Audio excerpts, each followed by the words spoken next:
નમસ્કાર, સર્વેભ્યો નમો નમઃ. સ્વાગતમ અસ્તિ સર્વેષાં. જીવનના 75 વર્ષ પૂરા કરવા એ કોઈ પણ વ્યક્તિ કે કોઈ પણ સંસ્થા માટે અલબત્ત ખૂબ જ મહત્વનું છે, અને એટલે જ આપણે એને અમૃત વર્ષ તરીકે ઉજવતા હોઈએ છીએ. આપણા સૌની બહુ જાણીતી અને માનીતી સંસ્થા જીવન ભારતી મંડળ સુરત શહેર જ નહીં પરંતુ સમગ્ર દક્ષિણ ગુજરાતમાં ગુજરાતી માધ્યમની માતૃભાષાને પ્રાધાન્ય આપીને માધ્યમ ગુજરાતી, ઉત્તમ અંગ્રેજી અને એના કરતા વિશેષ શિક્ષણ કરતા વધારે જીવન ભારતી સંસ્થા કેળવણી માટે પ્રખ્યાત રહે છે. સર્વાંગી કેળવણીની સંસ્થા.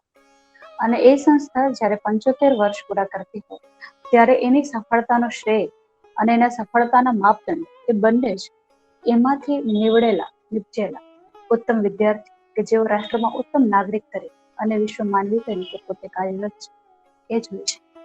તો આ મંચ પરથી આ વર્ષે અલબત્ત ઘણા બધા આયોજનો કે જે રૂબરૂ આપણે નથી કરી શકતા, પરંતુ વર્ચ્યુઅલ વર્લ્ડ એ આપણી મર્યાદા માનીએ કે વિશેષતા, પરંતુ આ સમયે આપણને આ ભેટ આપી છે. આવા સમયે આ ઉજવણી કોઈક એવી રીતે કરવી કે જે જીવન ભારતી સંસ્થાનો અર્થ હોય, એનું સત્વ પણ હોય અને તથ્ય પણ હોય અને વાતમાં તત્વ પણ હોય. આ ત્રણેયનો સુભગ સમન્વય થાય એવો કોઈ કાર્યક્રમ કરવાનો જ્યારે વિચાર માંડ્યો ત્યારે એ વિચાર જે આકાર સુધી આવ્યો એ આકાર એ છે કે ઓનલાઈન પ્રશિષ્ટ સાહિત્ય કૃતિ રસાસ્વાદન 75 પ્રશિષ્ટ સાહિત્ય કૃતિની રસાસ્વાદ કરીએ. અને આ વસ્તુ, આ ઉપક્રમ, આ કાર્યક્રમ એ એવી રીતે સચવાઈ રહે, એવી રીતે જળવાઈ રહે કે આજે પણ હોય, 10 વર્ષ પછી પણ હોય, અને ગમે ત્યારે એ લાઈવમાં જો ના જોડાઈ શક્યા હોય તો યુટ્યુબના માધ્યમથી જ હોય, અથવા 10 વર્ષ પછી પણ જોઈએ, પણ જ્યારે પણ એમને ઉત્તમ પુસ્તકો શોધવા હોય ત્યારે આ શ્રેણી એમના માટે એક થાળી, પીરસેલી થાળી જેવી બની રહે. આ પ્રશિષ્ટ સાહિત્ય રસાસ્વાદનો કાર્યક્રમ આજે 11મા મણકા પર પહોંચ્યો છે. સૌથી પહેલા એક બાબતની આપની સૌની પાસેથી ક્ષમા યાચના કરી છે, એ કે ગઈકાલે જાહેરાત કરેલી હતી કે આજે આપણે જય વસાવડા સાથે વાત કરીશું મેઘદૂતમ પર, પરંતુ એમના પપ્પાની તબિયત COVID-19 ના કારણે, કોવિડ પોઝિટિવ આવ્યાને કારણે થોડી નાદુરસ્ત હોવાથી અત્યારે તેઓ એમાં છે, અને આપણે તો પ્રાર્થના કરીએ કે બહુ ઝડપથી અને બહુ સારી રીતે તેઓ આમાંથી બહાર આવી જાય. અને જયભાઈ આપણી સાથે ડેફિનેટલી દિવાળી પછીના સેશનમાં જોડાવાના છે, અને આપણે એમને પૂરેપૂરા માનીશું. અને આ તબક્કે ખાસ વિશેષ આભાર માનવો છે આજના વક્તાશ્રીનો, કારણ કે એમને ખાલી આ જ્યારે આયોજન થયું ત્યારે એમને ગઈકાલે ખાલી કોલ કર્યો, કારણ કે એમને તો આવતીકાલે તેઓ વાત કરવાના હતા. અને આપણને બધાને જ ખબર છે કે જે તારીખે આપણે ફિક્સ કર્યું હોય એના આગલા દિવસે જ આપણે એમાંથી સમય કાઢતા હોઈએ છીએ, અને એના આયોજનની પ્લાન પર એવી રીતે જ હોય છે, અને તૈયારી બાબતે કે એની સજ્જતા બાબતે. પરંતુ નીતિન સરને જ્યારે ફોન કરીને એવું કહ્યું કે સર આવું થયું છે, આપણે આવું કરી શકીએ, અને એક પણ ક્ષણનો વાર લગાડ્યા વિના એમને કહ્યું કે હા એવું થયું છે તો આપણે સંભાળી જ લઈશું, હું આવતીકાલે વાત કરીશ, વાંધો નહીં, મારે થોડી તૈયારી એ રીતે કરવાની હતી પણ આપણે કાલે કરીશું. તો એમનો કોઈ પણ પરિચય પહેલા હું એમનો વ્યક્તિગત આભાર માનું છું. અને આજે જે મણકો 12 અને આજના વક્તા ડોક્ટર નીતિન ભીંગરાડિયા. નીતિનભાઈએ બહુ આયામી ભૂમિકાઓ ભજવી છે. અત્યારે અલબત્ત તેઓ લોક ભારતી સણોસરા સાથે સંકળાયેલા છે, પ્રાધ્યાપકથી લઈને ડિરેક્ટર, મુખ્ય ગૃહપતિ, સહાયક ગૃહપતિ, અને અત્યારે તેઓ PhD ના વિદ્યાર્થીઓના માર્ગદર્શક પણ છે. નીતિનભાઈ ને જાણનારા લોકો, જ્યારે ગઈકાલે મેં બ્રોડકાસ્ટ કર્યો એમના માટેની આ જાહેરાત, ત્યારે મને ઘણા બધા મેસેજીસ એવા મળ્યા કે ઉત્તમ કૃતિ અને ઉત્તમ વક્તા.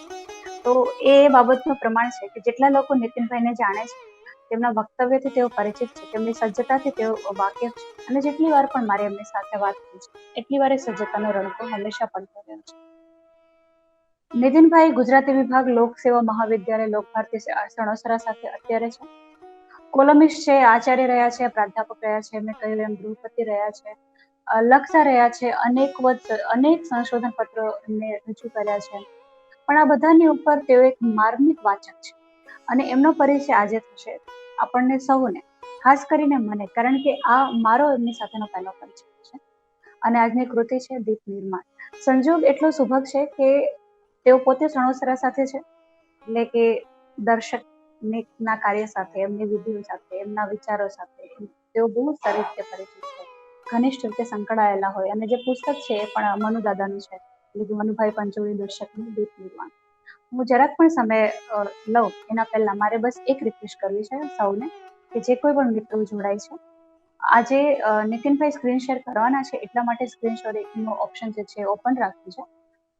પરંતુ આપ સૌને વિનંતી છે કે આપણે થોડી સભાનતા સાથે, અલબત્ત આપ રાખો જ છો, પણ ક્યારેક તૂટી થઈ જતી હોય તો ઓડિયો અને વિડીયો બંને ઓફ રાખીશું. હું પણ મારું હમણાં બંધ કરી દઈશ અને આપણે સ્ક્રીન શેર નહીં કરીશું. આપણે માત્ર વક્તાને સાંભળીશું, પૂરેપૂરું માણીશું અને ત્યારબાદ વક્તવ્ય આસ્વાદ પૂરું થયા બાદ આપણે જે કંઈ પણ પ્રતિભાવો હશે એના માટે હું આપને ડેફિનેટલી વિનંતી કરીશ. આપ 1 મિનિટમાં આપનો પ્રતિભાવ કે આપ કંઈ પૂછવા માંગતા હોય તો પૂછો. તો અત્યારે હું આ મંચ પર સાદર સપ્રેમ આવકારું છું ડોક્ટર નીતિનભાઈ કાળિયા. નમસ્કાર મિત્રો.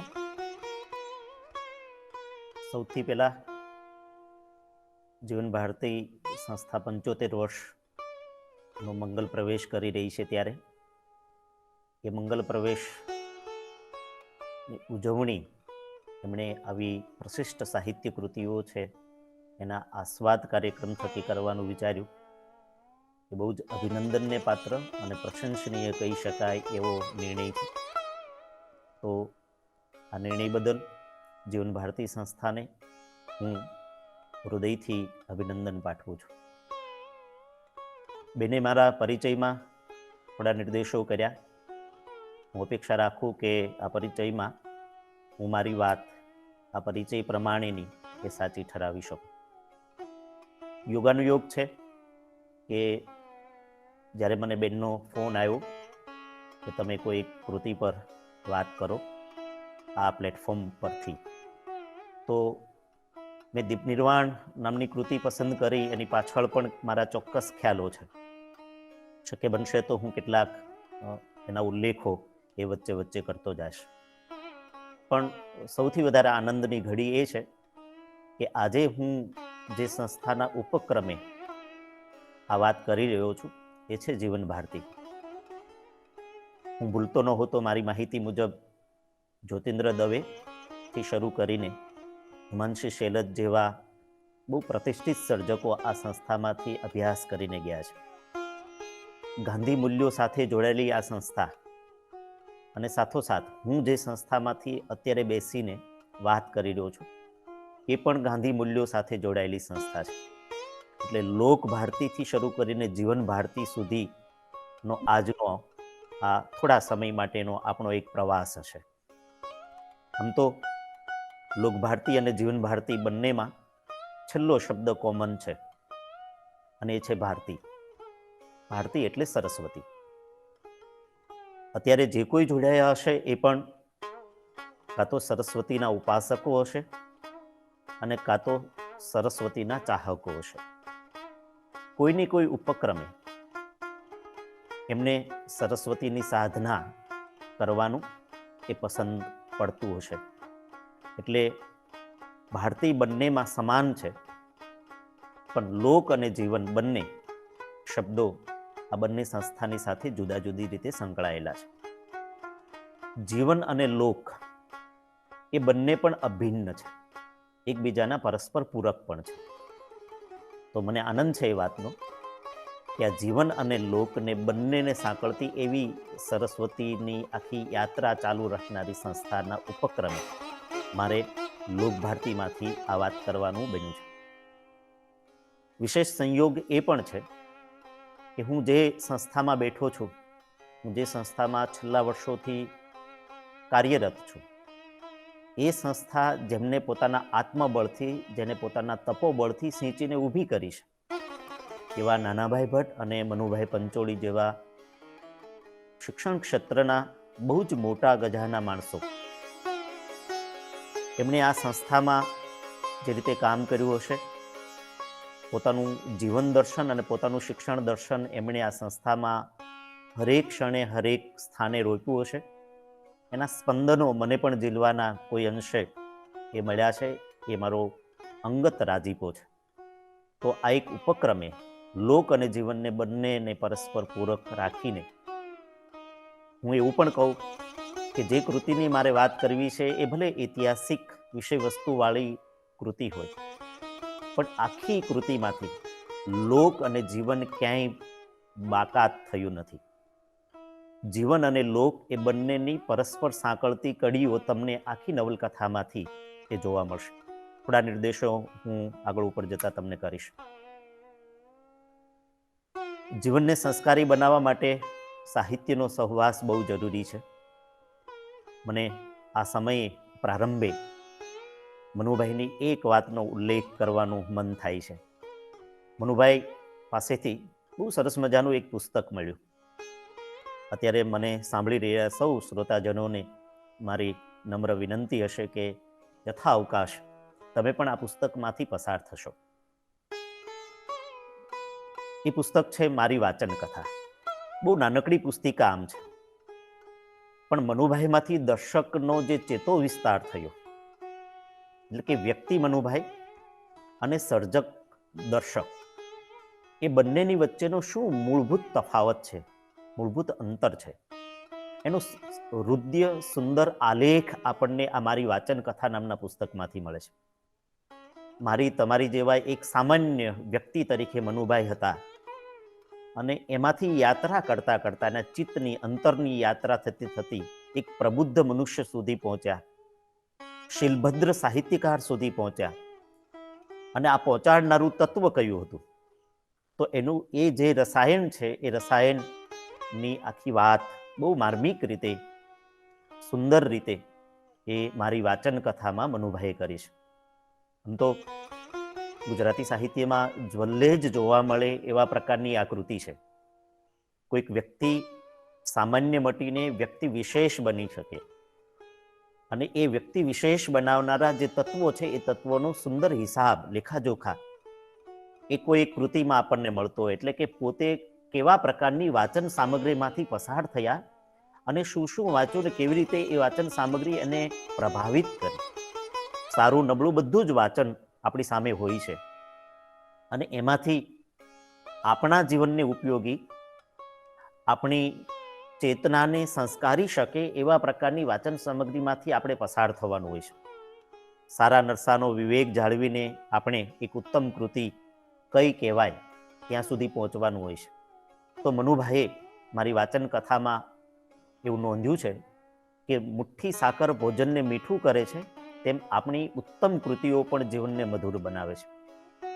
આ કૃતિને પસંદ કરવા પાછળનો મારો આશય આ જીવનને મધુર બનાવનારી એવી આ કૃતિ છે એવું મને સતત પ્રતીત થયું છે.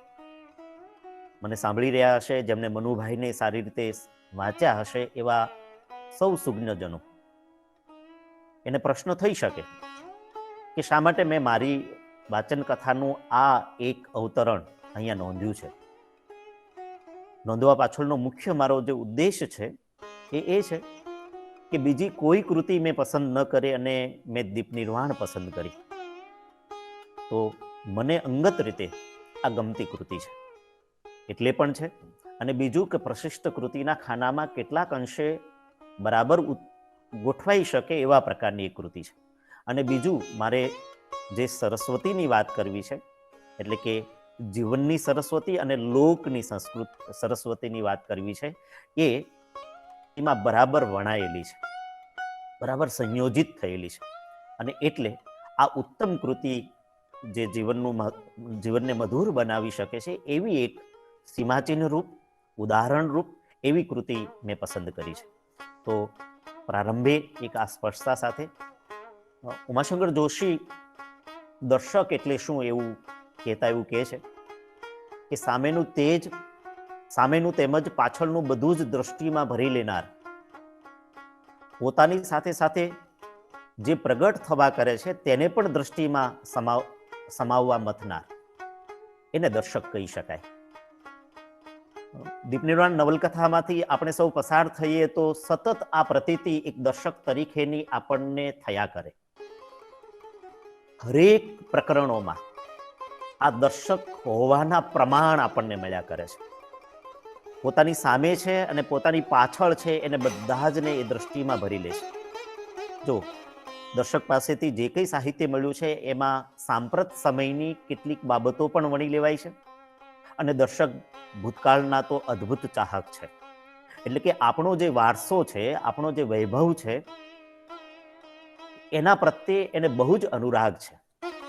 અને અનુરાગ હોવાને કારણે ભૂતકાળને વારંવાર એ એમની કૃતિઓમાં લઈ આવે છે, એની ચર્ચા વિચારણા કરે છે, એની સમીક્ષાઓ કરે છે અને એમાંથી પોતાનું નૂતન દર્શન પ્રગટ કરવાનો પ્રયાસ કરે છે. તો આ દ્રષ્ટિમાં બધું જ સમાવી લે છે.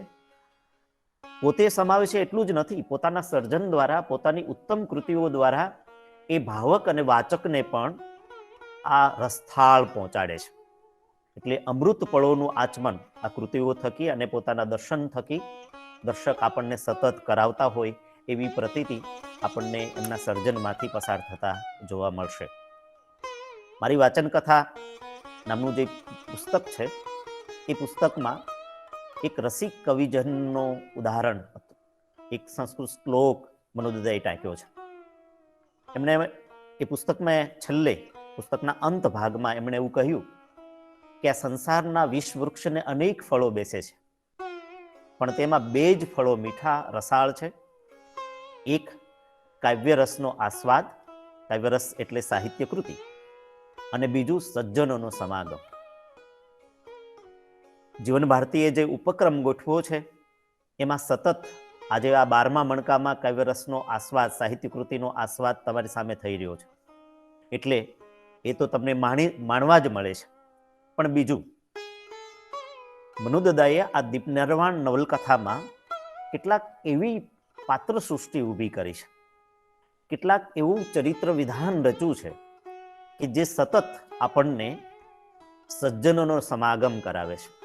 તો આ બંને સુખદ પળો, કાવ્યરસનો આસ્વાદનો અને સજ્જનનો સમાગમ કરાવનારી એવી બંનેનો સમન્વય થઈ શકે એવા પ્રકારની આ કૃતિ છે એવું મારે સહેજ પ્રારંભે કહેવું છે. થોડું પ્રારંભે હું ભૂમિકા કરું છું.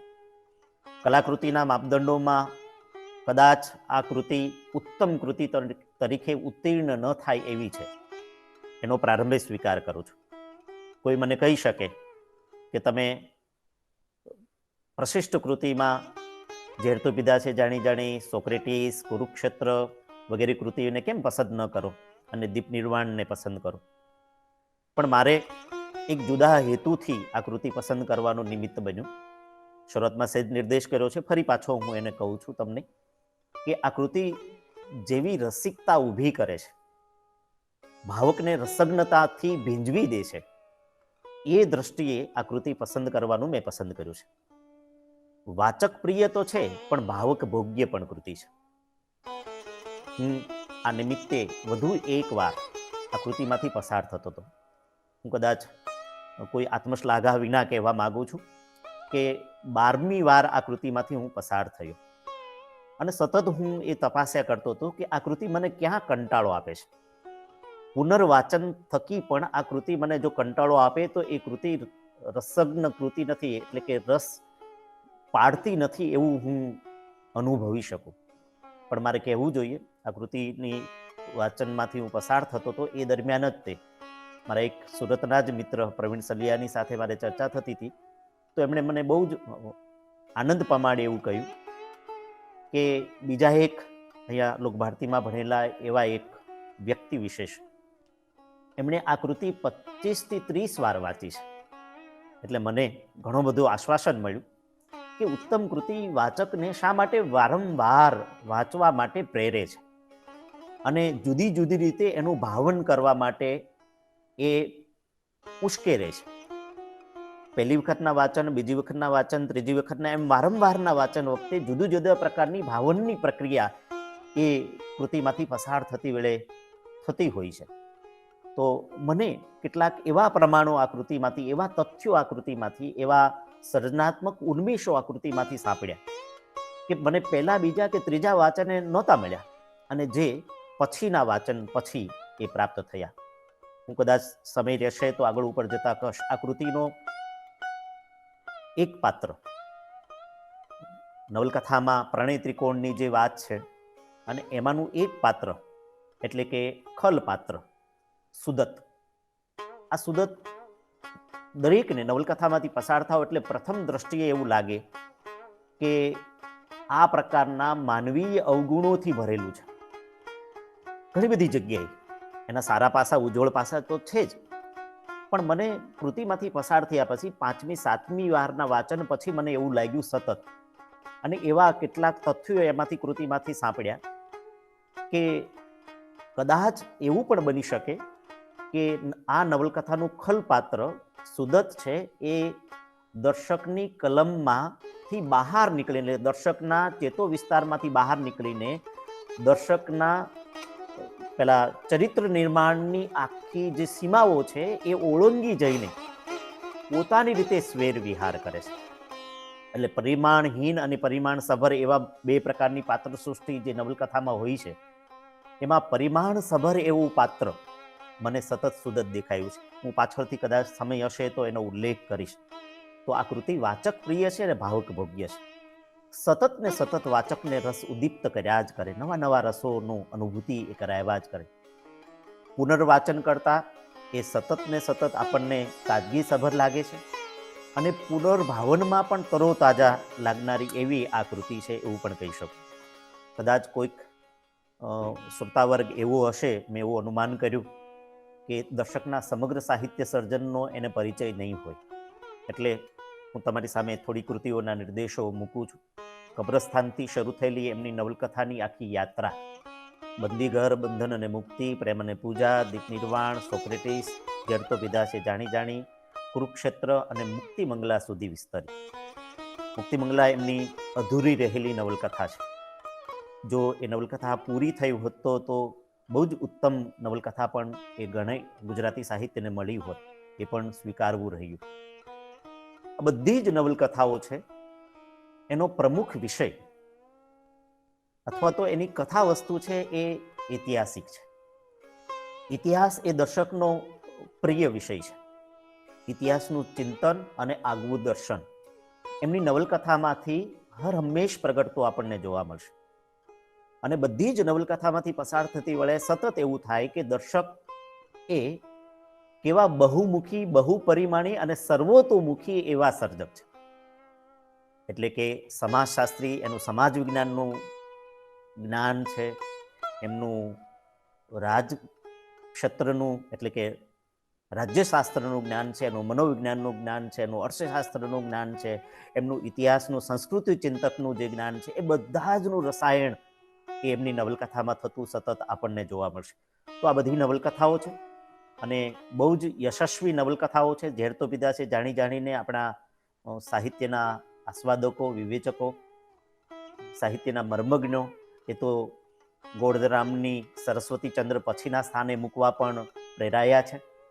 હવે એ બધા લેખાજોખામાં હું જતો નથી, પણ દીપ નિર્વાણ એ ઝેર તો પીધા છે જાણી જાણી પૂર્વે પ્રગટ થયેલી આકૃતિ છે. બહુ જ એક સરસ મજાનો સંયોગ છે, પણ એ પણ મારે કહેવું જોઈએ. 1944માં આ નવલકથા પ્રગટ થાય છે, દીપ નિર્વાણ. અને હું જે સંસ્થાના ઉપક્રમે આજે વાત કરવાનું પસંદ કર્યું છે, કરી રહ્યો છું, એ સંસ્થા પણ 1944-45ની આસપાસ શરૂ થાય છે. એટલે દીપ નિર્વાણ 75 વર્ષ પૂરા કરી ચૂકી છે અને જીવન ભારતી સંસ્થા 75 વર્ષમાં મંગલ પ્રવેશ કરે છે. એટલે આ જીવન ભારતી સંસ્થાનો દીપ એ કેવો હશે, કેવી રીતે પ્રજ્વલિત હશે, કે આપણે આ એમના સરસ મજાના સુંદર આયોજન થકી પણ સમજી શકીએ.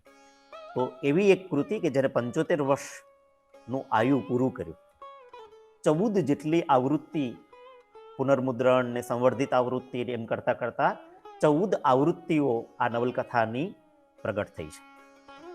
હવે આ પથારો નવલકથાની સંખ્યા જેટલી, એટલે કે જેટલી કૃતિઓ પ્રગટ થઈ છે, એ જ બતાવે છે કે આ કૃતિમાં કેવું વિત્ત હશે, કેવું સત્વ તત્વ હશે, અને પરિણામ સ્વરૂપે આ કૃતિ વાચકોને સૌથી વધારે ગમતી કૃતિ રહી છે અને વારંવાર વાંચવા પ્રેરે છે.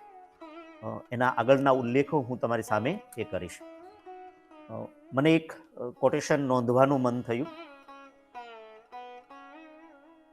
પીએસ એલિયટે વોટ ઇઝ ક્લાસિક નામના એક નિબંધમાં પ્રશિષ્ટ કૃતિના થોડા લક્ષણો એને ગણાવ્યા. સભ્યતા, ભાષા સાહિત્ય અને પ્રતિભાની પરિપક્વતા એ શિષ્ટ સાહિત્યને પ્રગટવા ભૂમિકા રચે છે. કઈ એવી સભ્યતા કે જે શિષ્ટ સાહિત્યને પ્રગટવા માટેનું ભૂમિકા પૂરી પાડે છે. બીજું ભાષા સાહિત્ય પણ, અને ત્રીજું પ્રતિભાની પરિપક્વતા. આ 3 તત્વો છે. મનુદાદાએ, દર્શકે દીપ નિર્વાણમાં એક આખી સભ્યતાને, એક એવી સભ્યતા કે જે સભ્યતાના આપણે સૌ વારસો છે અને આપણે સૌ ગૌરવ સાથે કહી શકીએ એવી એક સભ્યતા છે, સંસ્કારી સભ્યતા, સંસ્કૃતિ સમન્વય કરનારી એવી સભ્યતા. એ સભ્યતાનું ચિત્ર દ્રશ્ય આ નવલકથામાં એમને મૂક્યું છે. અને સાથે સાથે આપણી ભાષાની બળકટતા અને સાહિત્યનું સૌંદર્ય એ પણ આમાં પ્રગટતું તમને જોવા મળશે. અને મનુદાદા એટલે કે દર્શક, એ પ્રતિભાની પરિપક્વતા પણ આમાં આપણને દર્શન સતત ને સતત થયા કરશે. 5 તત્વોના મેસેજ નિર્દેશો કર્યા છે, લક્ષણો દર્શાવ્યા છે પ્રશિષ્ટતાના સંદર્ભમાં. એક કૃતિમાં ચિરંતન સૌંદર્ય તત્વ હોય, યુગે યુગે સાહિત્ય રસિકોને આકર્ષિત કરે એવું હોય, નવા નવા અર્થઘટનોને પ્રેરે, યુગ બળોને આવરી લે અને ઉચ્ચ જીવન મૂલ્યોની માવજત સરળતાથી કરે. આ 5 તત્વો કે લક્ષણો જે હોય એ પ્રશિષ્ટ કૃતિ આપણે ગણી શકીએ. હું સતત જોઈ રહ્યો હતું કે આ કૃતિમાં આ 5 લક્ષણો, 5 તત્વો કેવી રીતે મૂર્તિમંત થયા છે, વણાયા છે, છવાયેલા છે. મને સતત આ ચિરંતન સૌંદર્ય તત્વ, યુગે યુગે સાહિત્ય રસિકોને આકર્ષનારું તત્વ, નવા નવા અર્થઘટનોને પ્રેરે એવું બાબત, યુગ બળોને આવરી લેનારી બાબત અને ઉચ્ચ જીવન મૂલ્યોની માવજત, આ 5મું તત્વ બહુ સરસ મજાનું આ નવલકથામાંથી પ્રગટ થતું એ જોવા મળે છે. થોડુંક ઝડપ કરું છું, કારણ કે સમય મર્યાદામાં આ કૃતિની કેટલી વાત થઈ શકશે એ થોડી મને ચિંતાનો વિષય મારા માટે છે. એટલે નિર્વાણ એવો એક શબ્દ છે. દીપને તો આપણે સૌ સમજીએ છીએ, પણ નિર્વાણ શબ્દ એવો કેમ આ નવલકથાના માટે શીર્ષક રૂપે સર્જકે પસંદ કર્યો છે? તો નિર્વાણનો સીધો સાદો સામાન્ય અર્થ આપણે કરવો હોય તો એવું કહી શકીએ અસ્ત કે મૃત્યુ. મૃત્યુને આપણે નિર્વાણ કહીએ છીએ. તો શું દર્શકને આ નવલકથામાં કોઈ આવા અસ્ત કે મૃત્યુની વાત કરવી હશે? ના. દર્શકને આ નવલકથામાં કોઈ આવા મૃત્યુ કે અસ્ત કે વિનાશ કે નાશની વાત નથી કરવી. બૌદ્ધ ધર્મની પરિભાષામાંથી આ એક આખો શબ્દ એમને પસંદ કરેલો છે. આ નવલકથામાં બૌદ્ધ ધર્મની વાત પણ આવે છે સાથે સાથે. બૌદ્ધ ધર્મની કેટલીક ફિલસૂફી, તો નવલકથાનું પાત્ર જ એનું સીધું અનુચરણ કરતો હોય એવા પ્રકારના પાત્ર સૃષ્ટિ પણ આપણને મળશે. એ સંપ્રદાયમાંથી આવનાર, ધર્મમાંથી આવનાર, એમાં સંપૂર્ણ શ્રદ્ધા ધરાવનાર અને એનું આગવું દર્શન લઈને વ્યવહારમાં એ સમાજ સુધી પહોંચાડનાર એવા તત્વો પણ આપણને, એવા પાત્રો પણ આ નવલકથામાં જોવા મળશે.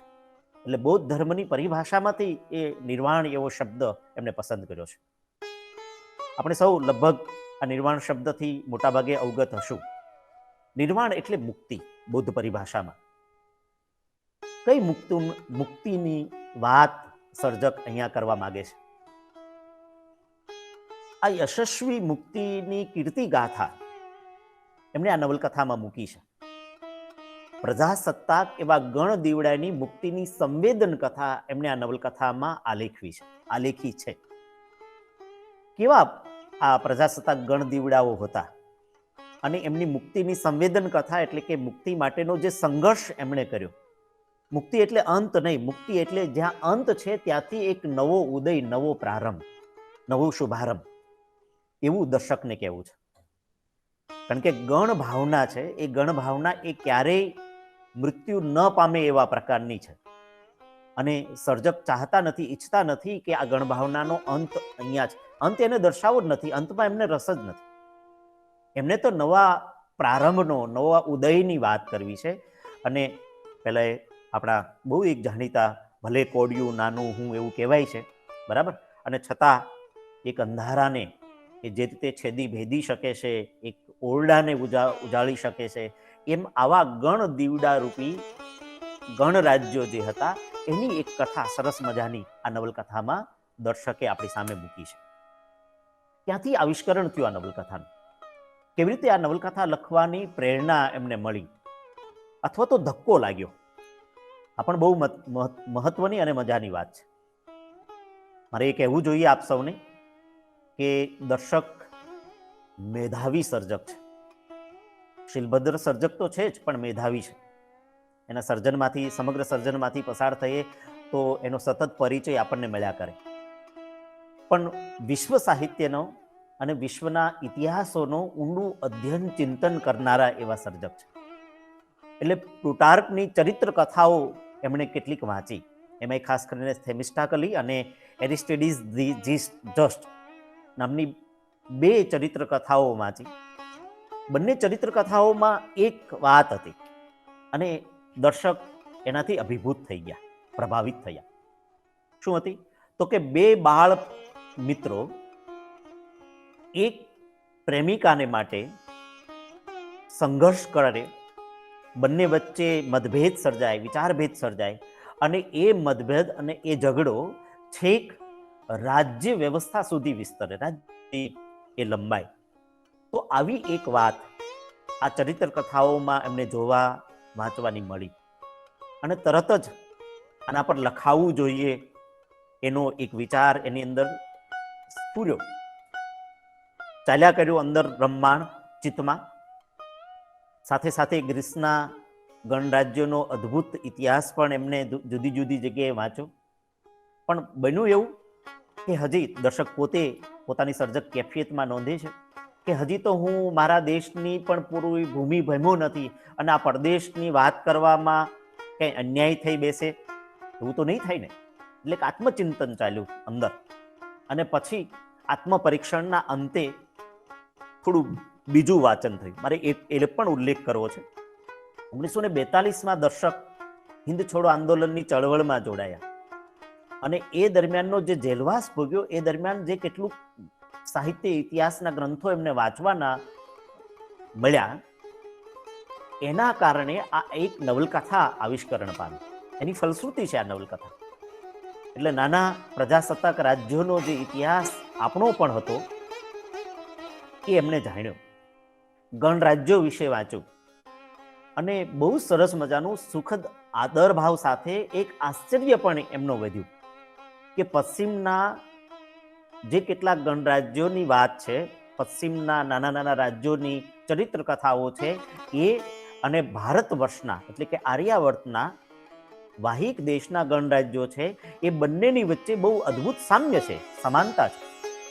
અને એ અદ્ભુત સમાનતાએ જ એમને આ નવલકથા લખવા માટે પ્રેર્યા.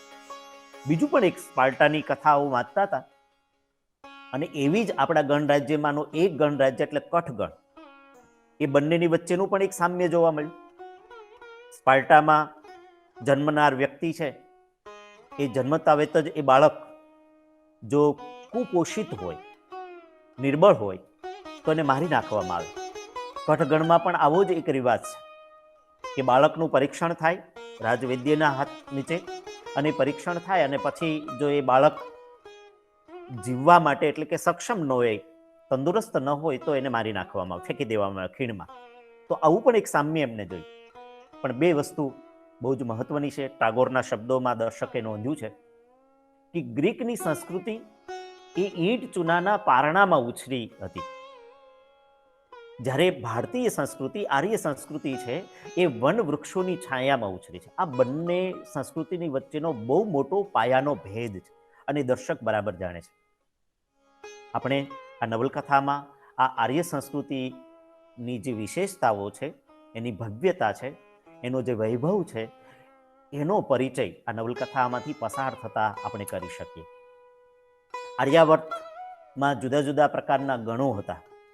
મેં તમારી સામે કેટલાક નામ મૂક્યા છે: માલવ, કુરુ, પાંચાલ, અંગ, યોદ્ધેય, વૈદર્ભ, કપિશ, શિબી, કઠ, સુરાષ્ટ્ર, લિચ્છવી, ત્રિગર્ત, પાટલ, બ્રાહ્મણક, આવા જુદા જુદા ગણો છે. અને એ બધા જ ગણોમાંથી થોડા ગણો અને એ ગણની કથાને, એની ઇતિહાસના તથ્યોને લઈને દર્શક આ નવલકથા રચે છે. થોડુંક ભૌગોલિક વિશેષતાઓ પણ છે, પાત્રોની વિશેષતાઓ પણ એવા પ્રકારની છે અને ભૌગોલિક જટિલતા વિશેષતા એટલી બધી છે કે કદાચ બની શકે કે કોઈ પ્રથમ વાચને આ નવલકથાના સમગ્ર સંદર્ભો પણ ન પકડાય. કારણ કે એવો જૂનો ઇતિહાસ, ઈસુ ખ્રિસ્તના જન્મ પૂર્વે અને ભગવાન તથાગતના પરિનિર્વાણ પછીના એટલે ઈસવીસન પૂર્વેની 5મી સદીની આસપાસના સમયગાળાનો જે ઇતિહાસ હતો એ ઇતિહાસની સંસ્કૃતિની કથા એમણે આ નવલકથામાં વણી લીધી છે, જે આર્યાવર્તના નામથી ઓળખાતો. બીજું નામ એનું વાહિક દેશ પણ છે. સ્થળ સંદર્ભો પણ તમે જુઓ ને તો છેક સૌરાષ્ટ્રથી શરૂ કરીને આમ તો છેક એનાથી પણ નીચે દક્ષિણના રાજ્યો સુધી પણ વિસ્તરી શકે એવા સંદર્ભો ઉલ્લેખો નવલકથામાં પડ્યા છે. સૌરાષ્ટ્રથી જ્યાં દર્શક જન્મ્યા, જ્યાં સામંતશાહી સામ્રાજ્યની નીચે પોતાને રહેવાનું બન્યું છે, જીવવાનું બન્યું છે, એનો એક ખેદ પણ દર્શકને પીડે છે. તો એની સામે આશ્વાસક કહી શકાય એવી આ ગણ વ્યવસ્થા, પ્રજાસત્તાક લોકશાહી ઢબે ચાલતા એવા ગણ રાજ્યોની આખી વ્યવસ્થાએ સર્જકને બહુ જ મોટો આનંદ પમાડે અને એક આશ્વાસન આપે એવા પ્રકારની આ બાબત છે. તો આર્યાવર્તમાં જુદા જુદા ગણો હતા. એ ગણમાંથી 3 ગણો મહત્વના અને એની કથા અહીંયા છે. બધા જ ગણોની વ્યવસ્થા આગવી છે.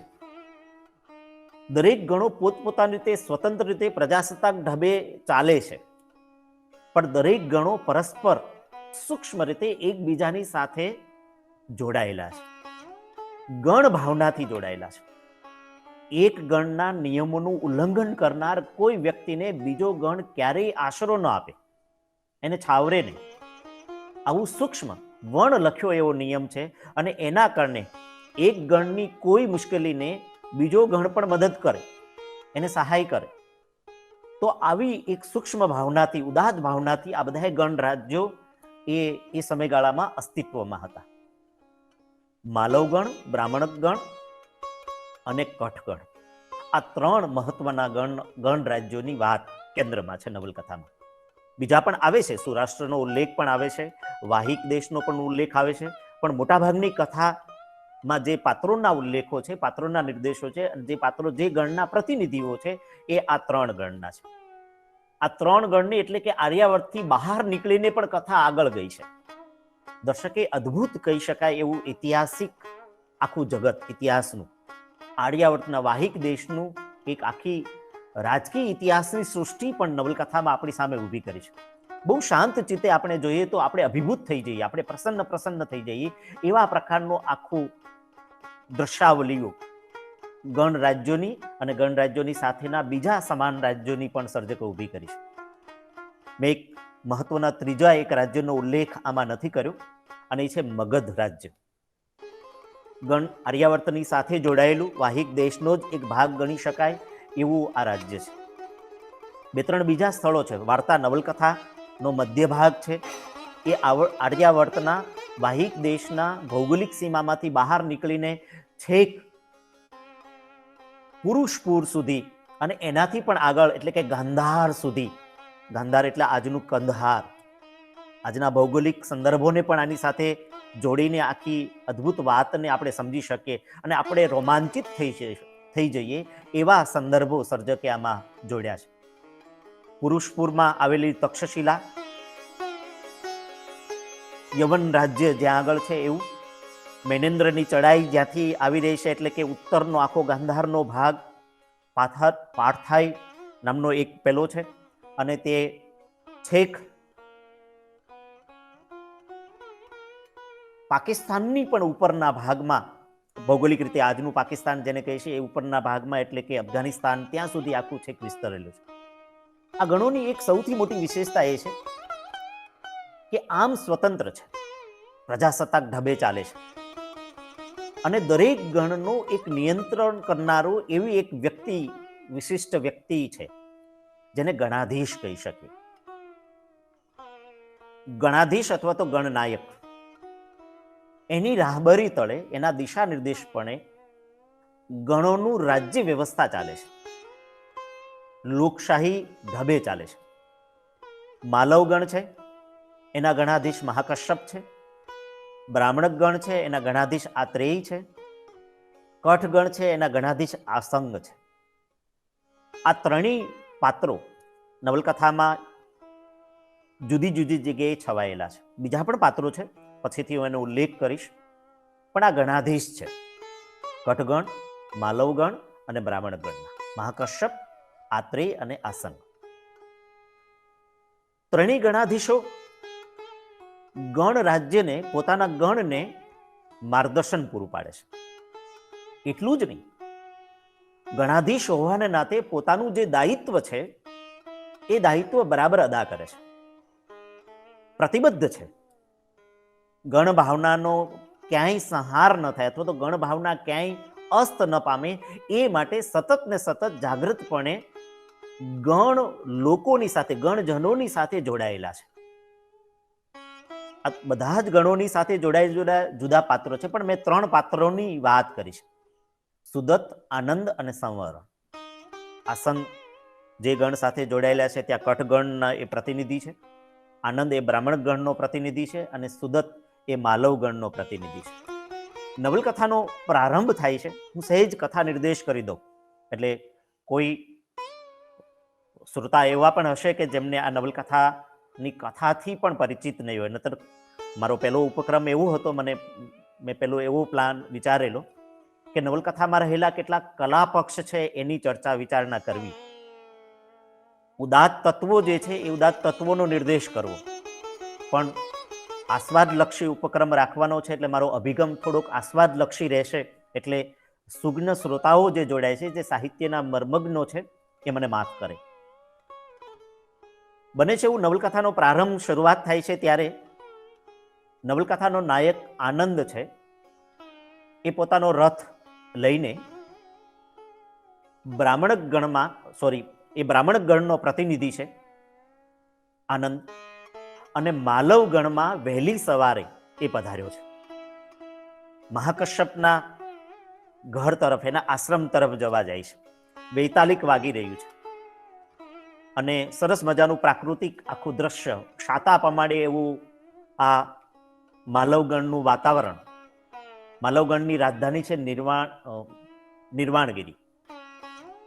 નંદીગ્રામ છે એ એમની રાજધાની છે.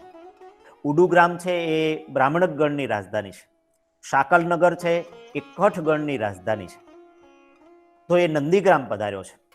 પોતાનો રથ મૂકીને નીચે ઉતરે છે, પોતાના સારથીને કેટલીક જવાબદારીઓ આપીને અંદર પ્રવેશે છે અને 2 કામ કરનારા, આશ્રમમાં કામ કરનારા, નંદીગ્રામમાં કામ કરનારા 2 એવા કૃષકોને એ પૂછે છે કે ભગવાન મહાકશ્યપનો આશ્રમ ક્યાં આવ્યો છે. ચીંધે છે, એ તરફ આગળ વધે છે. સરસ મજાનું સુંદર વાતાવરણથી અભિભૂત થયો છે. એ મહાકશ્યપના ત્યાં પધાર્યો છે એક ખાસ હેતુથી. એમના માતામહ એટલે કે આસંગે એમને અમુક વિદ્યામાં પારંગત થવા માટે, ખાસ કરીને ચિકિત્સા વિદ્યાનું જ્ઞાન મેળવવા માટે એમને અહીંયા મોકલ્યો છે. શસ્ત્ર વિદ્યા, ગજ વિદ્યા, અશ્વ વિદ્યા, આવી જુદી જુદી પ્રકારની ધનુર્વિદ્યા વગેરે વિદ્યાઓ એ જાણે છે. શસ્ત્ર પારંગત છે, પણ શાસ્ત્રોનો એટલો પારંગત નથી. એટલે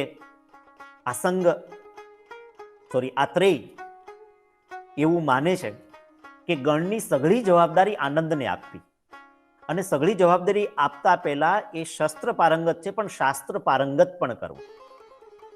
બહુવિધ વિદ્યાનું જ્ઞાન એની પાસે હોવું જોઈએ, તો જ એ ગણનો અધિપતિ થઈ શકે અને ગણની સઘળી જવાબદારી એ વહન કરી મહાનાયક, મહાસેનાપતિ બનાવવાનો પણ એક સ્વપ્ન છે. એટલે આનંદ આવ્યો છે.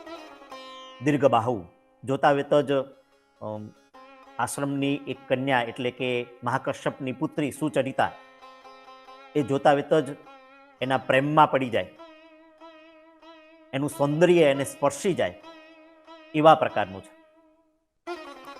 સરસ મજાનું દર્શકે વર્ણન કરું છું. બધા પહેલામાં હું જતો નથી, રોકાતો નથી, પણ આનંદ આવ્યો છે. પહેલી વાર એ કુટીરમાં પ્રવેશ કરે છે અને સુચરિતા એ વીણા વાદન કરી રહી છે.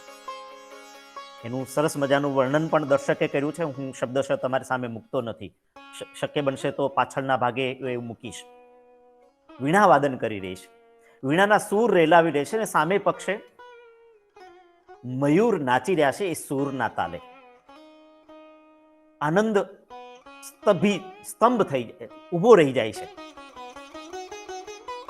એ આખું દ્રશ્યને પામે છે અને ખબર નથી પડતી કે, કારણ કે સુચરિતાનું એક બાજુ રૂપ અને બીજી બાજુ વીણાના સુમધુર સૂર, આ બંનેમાંથી સુંદર કોણ? રૂપ પેલા સૂરની આડે આવતા હોય એવું એને થાય છે, એટલે આંખો મીચી લીધી એને.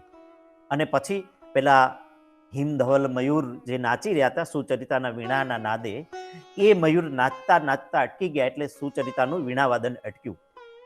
કોણ છે? કોઈ છે કે છે ને એવું ને, એમ કહીને સુચરિતા જોવે છે. જો એ હોય એટલે કે સુદત હોય તો એને ચોક્કસ સજા કરીશ એમ કરીને ઊભી થાય છે, તો સામે એ આનંદને જોવે છે. આનંદનું પ્રથમ દર્શન, પ્રત્યક્ષ પ્રથમ દર્શન સુચરિતાને પહેલી વાર આ ક્ષણે થયું. અને એનું પ્રથમ દર્શન થતા વેત જ એના શરીર સૌષ્ઠવ, એના કેટલાક વ્યક્તિત્વના ગુણોથી ધીરે ધીરે કરતા એ પ્રભાવિત થવા લાગ્યું. મહાકશ્યપની પાસે જાય છે, પરિચય થાય છે, થોડી વાતચીત થાય છે. અને એ આખો ઉપક્રમ પત્યા પછી વાતમાં મહાકશ્યપ, સુચરિતા અને આનંદના સંવાદમાંથી એ ખબર પડે છે કે આનંદ છે એના માતામહે અહીંયા એને મોકલ્યો છે ચિકિત્સા શાસ્ત્રનું જ્ઞાન મેળવવા માટે, પણ કેટલીક બાબતોથી એ ઘવાયો છે, દુઃખી છે. લાગણીથી અને ભાવનાથી એ ત્રસ્ત છે, દુઃખી થયો છે. એમની માતા અને પિતા એમને છોડીને જતા રહ્યા છે. એટલે માતા અને પિતા બંને ગુમાવવાની પીડા એ સતત અનુભવે છે. એમાં સુચરિતા માતાનો ઉલ્લેખ કરે છે એટલે ચીડાય છે, અને ચીડાતા વેત જ તે એ ચેતવી દેશે સુચરિતાને. અને ચેતવા પછી એ એક ધરો છે, એક સરોવર છે, સરોવર તરફ નાહવા માટે ચાલ્યો જાય છે. રડવા લાગે છે લાગણીવશ. માતા અને પિતાના ઉલ્લેખ આવે એટલા માટે. પિતા માટે તો એક નફરતનો એક જુદો ભાવ છે, એની પાછળના કારણો જુદા છે, એનો નિર્દેશ હું કરીશ.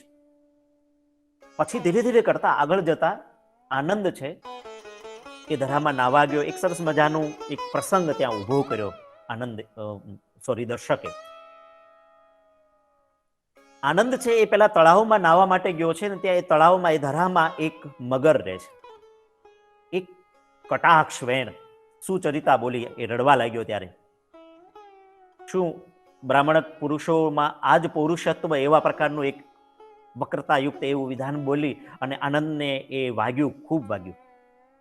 સુચરિતા ગઈ છે પાછળ માટે મનાવવા માટે, પહેલા સરોવર તરફ જ્યાં આનંદ નાહવા માટેનું પ્રયત્ન કરવાનો છે, અને પોતાની શુરવીરતા, પોતાનું પરાક્રમ દેખાડવા માટે થઈને આનંદ એક સરસ મજાની એક વાર્તાને બનાવી, સર્જકે એક પ્રસંગને ઊભો કર્યો ત્યાં આગળ.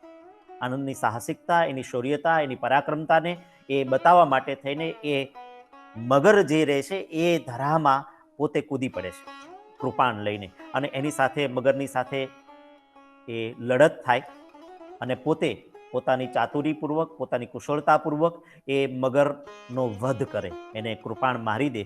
ત્યાં સુધી આખું એક પરાક્રમનું દૃશ્ય, ચિત્ર અહીંયા મૂક્યું છે. બને છે એવું કે આનંદ હવે સુચરિતાના જીવનમાં ધીરે ધીરે કરતા વધુ ને વધુ પ્રવેશવા લાગ્યો છે. સુચરિતા આનંદના આવવાથી ધીરે ધીરે કરતા આનંદના જીવન તરફ ઢળવા લાગી છે. એક પ્રણય કથા બહુ સરસ મજાની અહીંયા આ નવલકથામાં મૂકી છે.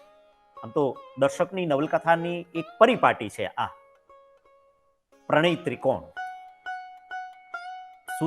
સુદત, સુચરિતા અને આનંદ, આ ત્રણેય મુખ્ય પાત્રો છે, એનો પ્રણય ત્રિકોણ અહીંયા મુકાયો છે. બન્યું એવું કે આનંદ નહોતો માલવગણમાં આવ્યો તે પહેલા સુચરિતા સુદત તરફ ઢળેલી હતી. સુદતને સૂક્ષ્મપણે અંતરથી ચાહતી હતી, એવું કહેવામાં કઈ વાંધો નથી. પણ ધીરે ધીરે કરતા આનંદના પ્રભાવી વ્યક્તિત્વથી એ પરિચિત થઈ, એટલે સુદતમાંથી નીકળીને એ સુચરિતા આનંદ તરફ સરવા લાગી છે. અને એનો વસવસો, એની પીડા એ સુદત સતત અનુભવે છે. હવે અહીંયા પ્રણય ત્રિકોણનો સંઘર્ષ નવલકથાકાર દર્શકે સરસ રીતે મૂક્યો છે, અને એ માનવો ગમે. આમ તો આખી નવલકથા પૂર્વાર્ધનો ભાગ સુચરિતા, આનંદ અને સુદતના પ્રણય ત્રિકોણમાં જાય છે, એટલે 14 પ્રકરણ સુધીની વાત મોટા ભાગે એમાં ગઈ. સંઘર્ષ ઉત્પન્ન થયો. સુચરિતાએ પરીક્ષા લીધી મહાકશ્યપના હાજરીમાં.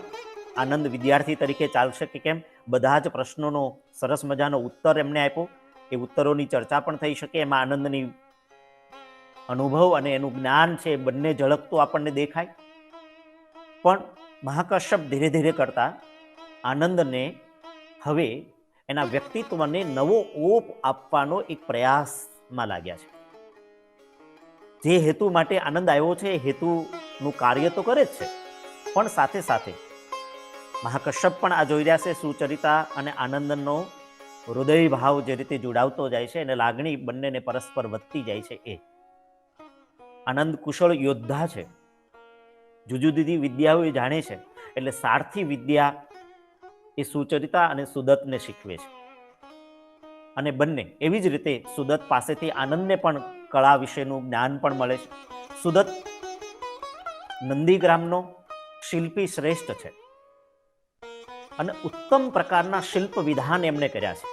તારીપુત વિહાર નામનું એક સ્થળ, અને ત્યાં આગળ એમણે સરસ મજાના શિલ્પ સૌંદર્ય એ કંડાર્યું છે અને સુચરિતા એનાથી પ્રભાવિત હતી.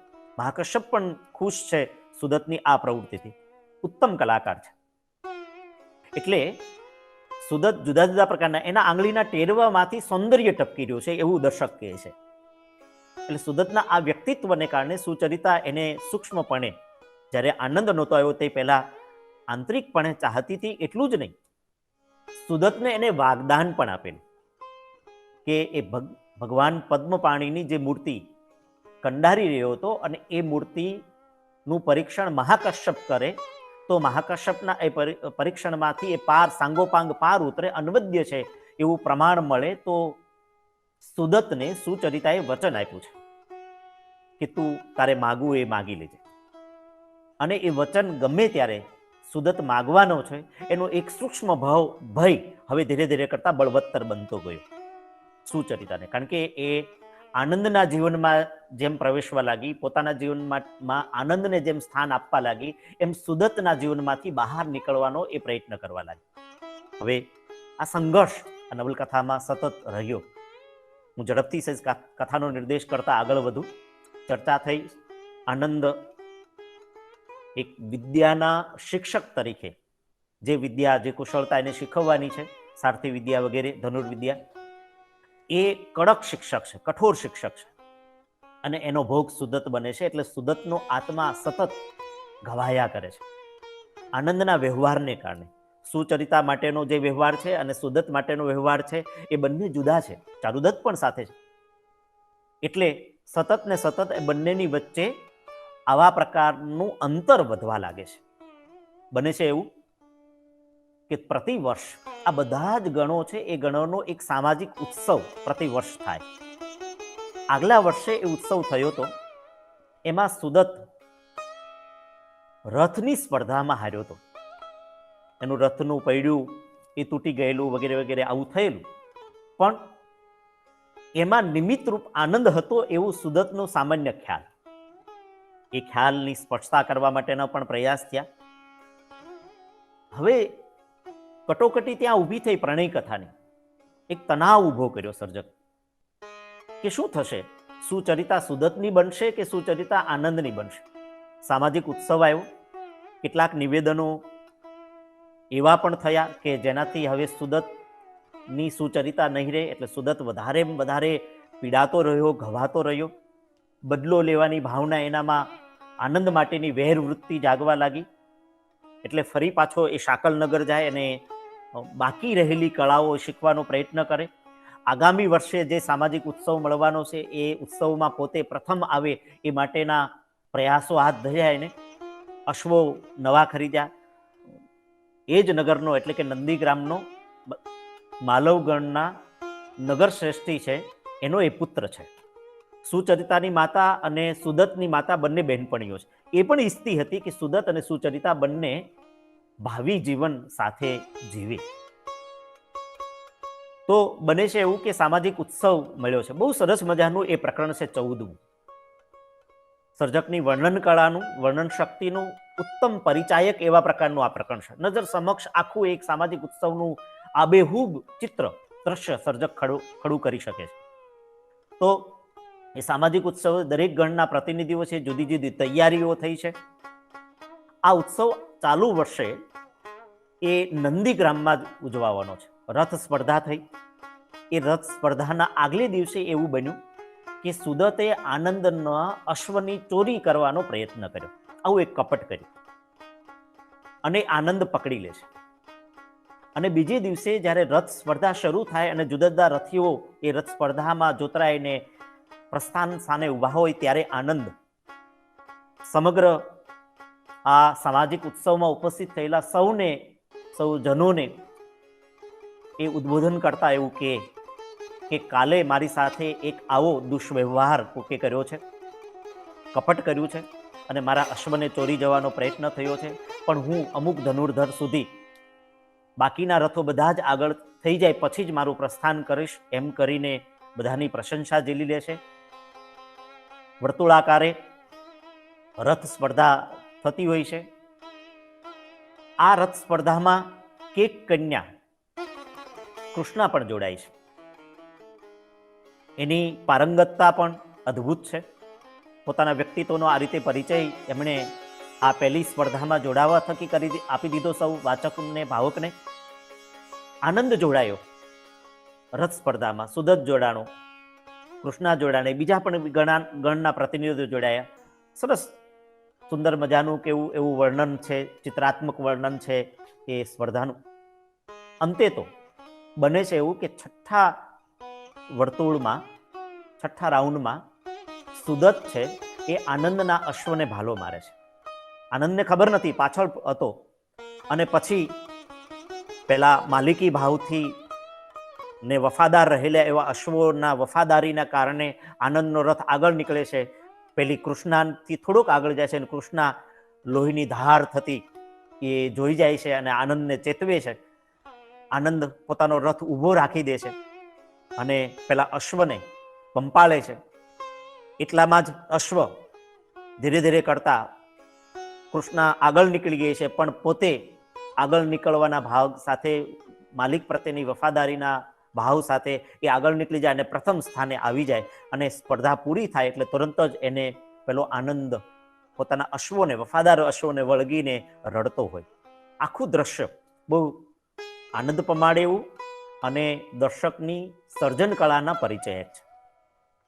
બને છે એવું કે સુદતે જે કપટ કર્યું છે એની નિંદા સર્વત્ર થવા લાગી. બીજે દિવસે રાત્રે સુદતે કરેલા અપરાધની સજા કરવા માટે બધા ગણના પ્રતિનિધિઓ મળ્યા, એની સભા મળી અને એમાં આનંદે અને સુદતે દરેકે પોતપોતાનો પક્ષ રજૂ કરવાનો હતો. આખી સ્પર્ધાના નિર્ણાયક તરીકે આસંગ હતા. એ દરમિયાન આગલે દિવસે રાત્રે આ રથ સ્પર્ધા હતી. એ જ રાત્રે, મોડી રાત્રે, કૃષ્ણા છે એ વિહાર કરવા માટે બહાર નીકળી હોય ને એક તંબુમાં કેટલાક ગણ પ્રતિનિધિઓ છે એ ભેગા થઈને થોડી ચર્ચા વિચારણા કરતા એવો અવાજ એને આવે અને એક વૃક્ષ ઉપર ઊભી રહીને છાની માની એ કૃષ્ણા આ વાત સાંભળી લે છે અને એમાં એક કપટ રચાઈ રહ્યું છે એનો ગંધ એને આવી જાય છે. મગધ નરેશ અગ્નિમિત્રનો ભાઈ વસુમિત્ર એ બાકીના ગણના પ્રતિનિધિઓ, એમાં સુદત પણ સામેલ હોય અને બીજા પ્રતિનિધિઓ છે, એ બધા પ્રતિનિધિઓને ભોળવી રહ્યો છે, લલચાવી રહ્યો છે કે મેનેન્દ્રનું આક્રમણ થવાનું છે અને મેનેન્દ્રના એ આક્રમણ વેળાએ તમે સૌ મગધ પક્ષે રહીને જો લડાઈ કરો, મગધને સહાય કરો, તો તમને બધાને મેનેન્દ્રને હરાવ્યા પછી તમારા ગણ અને એની એ સિવાયનો ગણનો જે વિસ્તાર છે, પ્રદેશ છે, એ સિવાયનો પણ કેટલોક ભૌગોલિક પ્રદેશ આપવામાં આવશે. આમ કરીને બધાને પ્રલોભનમાં ફસાવવાનો એક આખું યોજના ઘડાઈ રહી છે અને કૃષ્ણા સાંભળી લે છે. એમણે વાત મહાકશ્યપને કરી. નિર્ણય થયો અંતે તો કે આનંદ કરેલી ભૂલ, આનંદનો અપરાધ એટલો જ હતો. સુદત સામે પક્ષેથી વળતો પ્રહાર કરે છે બચવા માટેના ભાગરૂપે. એ જ્યારે શાકલ નગર ગયો હતો ત્યારે એવું જાણી લાવ્યો છે કે આનંદ મૂળભૂત રૂપે બ્રાહ્મણ ગણનો પ્રતિનિધિ નથી, એ કઠ ગણનું સંતાન છે. અને કઠ ગણનું સંતાન હતું એટલા માટે એ જન્મ્યો ત્યારે બહુ જ કૃશ હતો, દુબળો હતો, અશક્ત હતો અને રાજવૈદ્યે એના પરીક્ષણમાંથી પસાર કરતી વેળાએ એવું કહેલું કે આ બાળકને જીવવાનો અધિકાર નથી. પણ માતા ગૌતમી પુત્ર મોહને કારણે એને લઈને પોતાના પિતાની પાસે આવી જાય છે બ્રાહ્મણ ગણમાં, અને ત્યાં આનંદને લઈને રહે છે. તો એક છુપો ગણનો અપરાધ એ આનંદે કર્યો છે એવું સુદતનો આક્ષેપ છે. હવે બને છે એવું કે સુદતના આક્ષેપના આધારે આનંદને 1 વર્ષનો નિર્વાસન આપવાનું નક્કી થયું. શા માટે નિર્વાસન? કારણ કે એમનો કોઈ આમ સામાન્ય રીતે અપરાધ નથી. એને જે અપરાધ કર્યો છે કઠગણનો અપરાધ કર્યો છે આનંદે. તો અને એ આનંદે કર્યો કરતા તે એમની માતા ગૌતમીએ કર્યો છે, એટલે એમને સજા થવી જોઈએ. પણ આનંદને અંતે તો 1 વર્ષનું નિર્વાસન આપવાનું નક્કી થયું. એક ગણના પ્રતિનિધિ મહાસેનાપતિ નિમીને એને મેનેન્દ્ર જે દિશામાંથી હરોવતી તરફથી આગળ વધી રહ્યો છે, એ આર્યાવર્ત પર આક્રમણ લઈને આવે છે, અને એ દિશા તરફ જવા માટેનો મેનેન્દ્રના સૈન્યનો કયાસ કાઢવા માટે એને મોકલવાનું સુનિશ્ચિત થયું. તો આવી રીતે એક નવલકથાનો પૂર્વાર્ધનો ભાગ 14 પ્રકરણ સુધી આનંદ, સુચરિતા અને સુદત વચ્ચેની પ્રણય કથામાં એ ગુથાયેલો છે. 15મું પ્રકરણથી નવલકથા એક જુદી દિશામાં જાય છે, અને છે મેનેન્દ્રની ચડાઈના સંદર્ભે. આનંદ પહોંચ્યો છે મહાકશ્યપનો સંદેશ લઈને પુરુષપુર નગર પાસે. પુરુષપુર એટલે આજનું પેશાવર, જ્યાં આગળ તક્ષશિલા નામની વિદ્યાપીઠ, પ્રાચીન વિદ્યાપીઠની રખેવાળી કરતા, એનું જતન, સંવર્ધન અને પોષણ કરતા, ત્યાં વિદ્યાનો દીપક સતત પ્રજ્વલિત રાખતા, અલ્પ સુવિધાઓની વચ્ચે પણ જીર્ણ ક્ષીણ ભગ્ન શેષ થઈ ચૂકેલી, ખંડેર બની ચૂકેલી અને છતાં ગૌરવવંતી એવી તક્ષશિલાને સાચવીને બેઠેલા, પોતાનો વિદ્યા ઉપાસનાનો ઉપક્રમ અવિરતપણે વહેતો રાખનાર, જ્ઞાતિ, જાતિ, ધર્મના કોઈ ભેદભાવ વિના પોતાના વિદ્યા વ્યાસંગીપણાને સતત વળગી રહેનાર એવા સારસ્વત એલને ત્યાં પહોંચ્યો છે. સરસ મજાનું વર્ણન આ વિદ્યા ધામમાં પહોંચ્યા પછી જે દેખાયું છે એ રીતે કર્યું છે. એટલે કે જે આખું વાતાવરણ વિદ્યાધામનું છે, વિદ્યાપીઠનું છે, તક્ષશિલાનું, એ જે રીતે આનંદને પ્રભાવિત કરે છે, અભિભૂત કરે છે, કોઈ પણને અભિભૂત કરે, પ્રભાવિત કરે, એ પ્રકારનું છે. તો ત્યાં પહોંચ્યો છે. આચાર્ય એલની સાથે રહે છે, એમના વિચારોથી પ્રભાવિત થાય છે, એમનું દર્શન શિક્ષણ વિશેનું છે, એ પણ બહુ અદ્ભુત છે. એક સરસ મજાનું આનંદ પ્રવેશે છે વિદ્યાપીઠમાં, એટલે ત્યારે એક સરસ મજાનું વિધાન તકતી પર લખેલું છે, એ પણ હું કદાચ આગળ ઉપર જતા તમારી સામે મૂકીશ. તો ખબર પડી છે આનંદને અહીંયા આવ્યા પછી કે મેનેન્દ્ર હજી સિંધુ નદીની પહેલે પાર પુરુષપુર સુધી, એટલે કે યવનોનું અહીંયા રાજ્ય છે, એનાથી આગળના ભાગે છે ગાંધારથી ધીરે ધીરે આગળ વધતો યવન રાજવી આગળ આર્યાવર્ત પર ચડાઈ લઈને આવે છે. એટલે ત્યાં સુધી એને પહોંચવાનું છે. એલના પ્રયાસ થકી કૃષ્ણનો મદદ પેલા આનંદને મળે છે, અને મેનેન્દ્રના સૈન્ય સુધી પહોંચવા માટે કૃષ્ણને આનંદની સાથે મોકલે છે. છુપાવે છે. એ દરમિયાન સારથી તરીકે એની સાથે આવે છે ચારુદત્ત, એ જોડાઈ ગયો છે. આનંદ, ચારુદત્ત અને કૃષ્ણ એ ત્રણેય ત્યાંથી આગળ વધતા સિંધુ નદીને પસાર કરીને જુદા જુદા પ્રદેશમાં ભમતા પોતાની ઓળખ છુપી રાખીને મેનેન્દ્ર સુધી પહોંચવાનો પ્રયાસ કરે છે. એક ગામમાં, નાનકડા ગામમાં રોકાયા છે, જ્યાં આસપાસ મેનેન્દ્રના સૈન્યની રાવટીઓ છે, અને રાત્રે ધાડ પાડે, આખે આખું ગામ લૂંટે, દ્રવ્ય સામગ્રી જે કંઈ મળે એ બધી એકઠી કરે, આવા આક્રમક અને ક્રૂર કહી શકાય એવા મેનેન્દ્રના સૈનિકો છે. બને છે એવું કે કૃષ્ણ, આનંદ અને ચારુદત્ત જ્યાં રોકાયા છે ત્યાં આનંદ અને ચારુદત્ત બહાર ગયા છે, એ દરમિયાન મેનેન્દ્રના સૈનિકો છે એ ગામમાં, એ ઘરમાં પ્રવેશ કરે જ્યાં કૃષ્ણની રોકાયા હોય.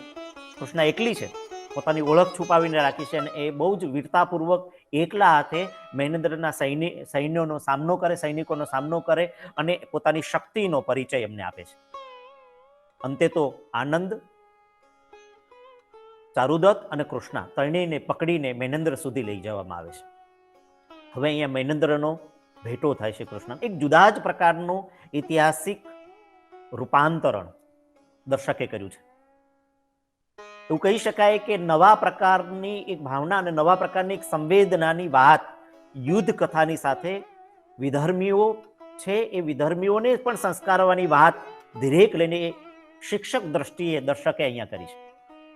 એટલે કૃષ્ણ અને મેનેન્દ્ર બંને એક સમય સાથે રહેતા હતા. એટલે કે તક્ષશિલામાં મેનેન્દ્ર નાનો હતો ત્યારે 10 વર્ષ પહેલા તક્ષશિલામાં કૃષ્ણની સાથે ભણતા હતા. બાળપણના સાથીઓ છે, વિદ્યાભ્યાસના સાથીઓ છે.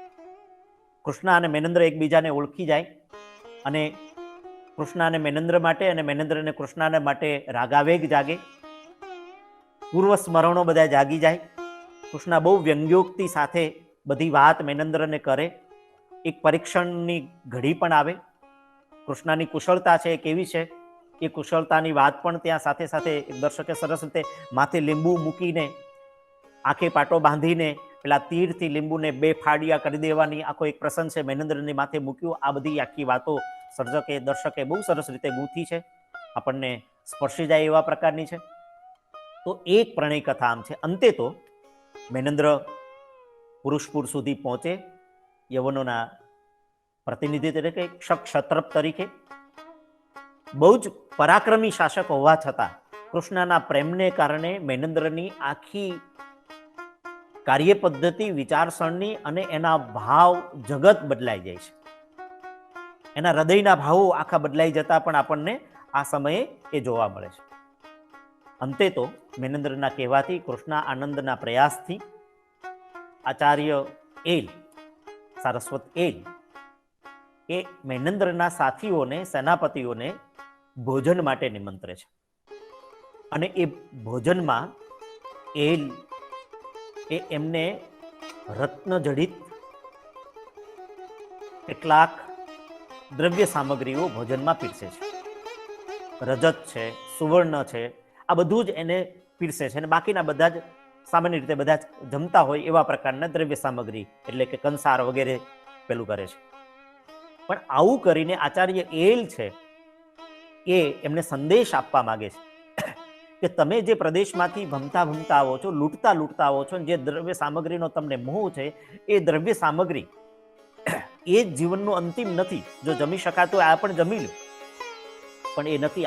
આ થકી એનું એક શિક્ષણ કર્યું, એની જીવનની દિશા નક્કી કરવા માટેનું એક મંત્ર પણ મળે છે ત્યાંથી. અને અંતે મેનેન્દ્ર આર્યાવર્ત ઉપર, વાહિક દેશ ઉપર ચડાઈ નહીં કરવાનું નક્કી કરીને ત્યાંથી પાછો વળે છે. અને સંસ્કારવાની આખી એક પ્રવૃત્તિ થઈ એટલા માટે થઈ.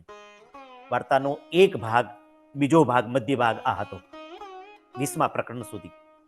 નવલકથા 21મા પ્રકરણથી એક જુદી દિશામાં ફરી પાછી જાય છે. મેનેન્દ્રની ચડાઈ આવે છે એ નિમિત્તે મગધ પોતાનો એક લાભ લેવા માંગે છે, રાજકીય લાભ લેવા માંગે છે. એટલે મગધે શું કર્યું? મગધ નરેશ અગ્નિમિત્રએ તો બીજા બધા રાજ્યોના કેટલાક પ્રતિનિધિઓને ફોડી લીધા, પોતાના વશ કર્યા.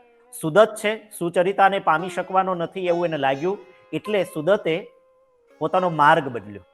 એ મગધના ખોળે જઈને બેઠો અને મગધ સેનાને આક્રમણ કરવા માટે, મગધ સેનાને આર્યાવર્ત ઉપર ચડાઈ કરવા માટે મદદ કરી એને. બીજા પણ પેલા પરિબળો બન્યા. હવે મગધનું આક્રમણ, અગ્નિમિત્રનું આક્રમણ એ થવાનું છે, એ નક્કી થઈ ચૂક્યું છે. એટલે પૂર્વ તૈયારીઓ ચાલે છે. 21મા પ્રકરણથી બહુ સરસ મજાની વાત એ ફરી પાછી યુદ્ધની કથાની આવે છે.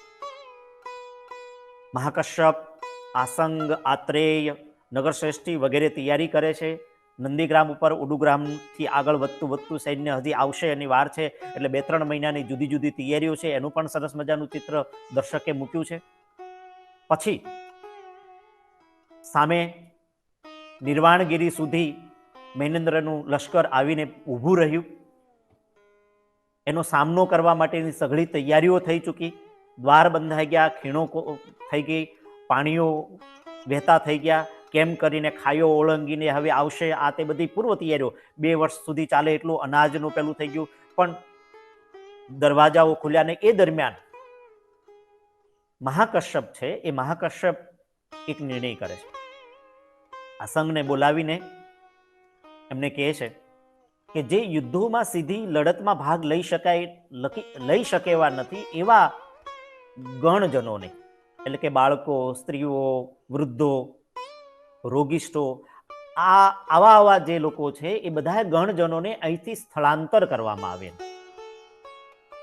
માધ્યમિકા નામનું એક સૌરાષ્ટ્રમાં, ખાસ કરીને સૌરાષ્ટ્ર નહીં પણ ગુજરાતમાં અત્યારના ભૌગોલિક પ્રદેશ પ્રમાણે પેલું કહીએ તો એક સ્થિત આવેલું એવું એક સ્થળ, માધ્યમિકા નામનું સ્થળ, જે પ્રાકૃતિક રીતે ગિરિમાળાઓની વચ્ચે આવેલું છે.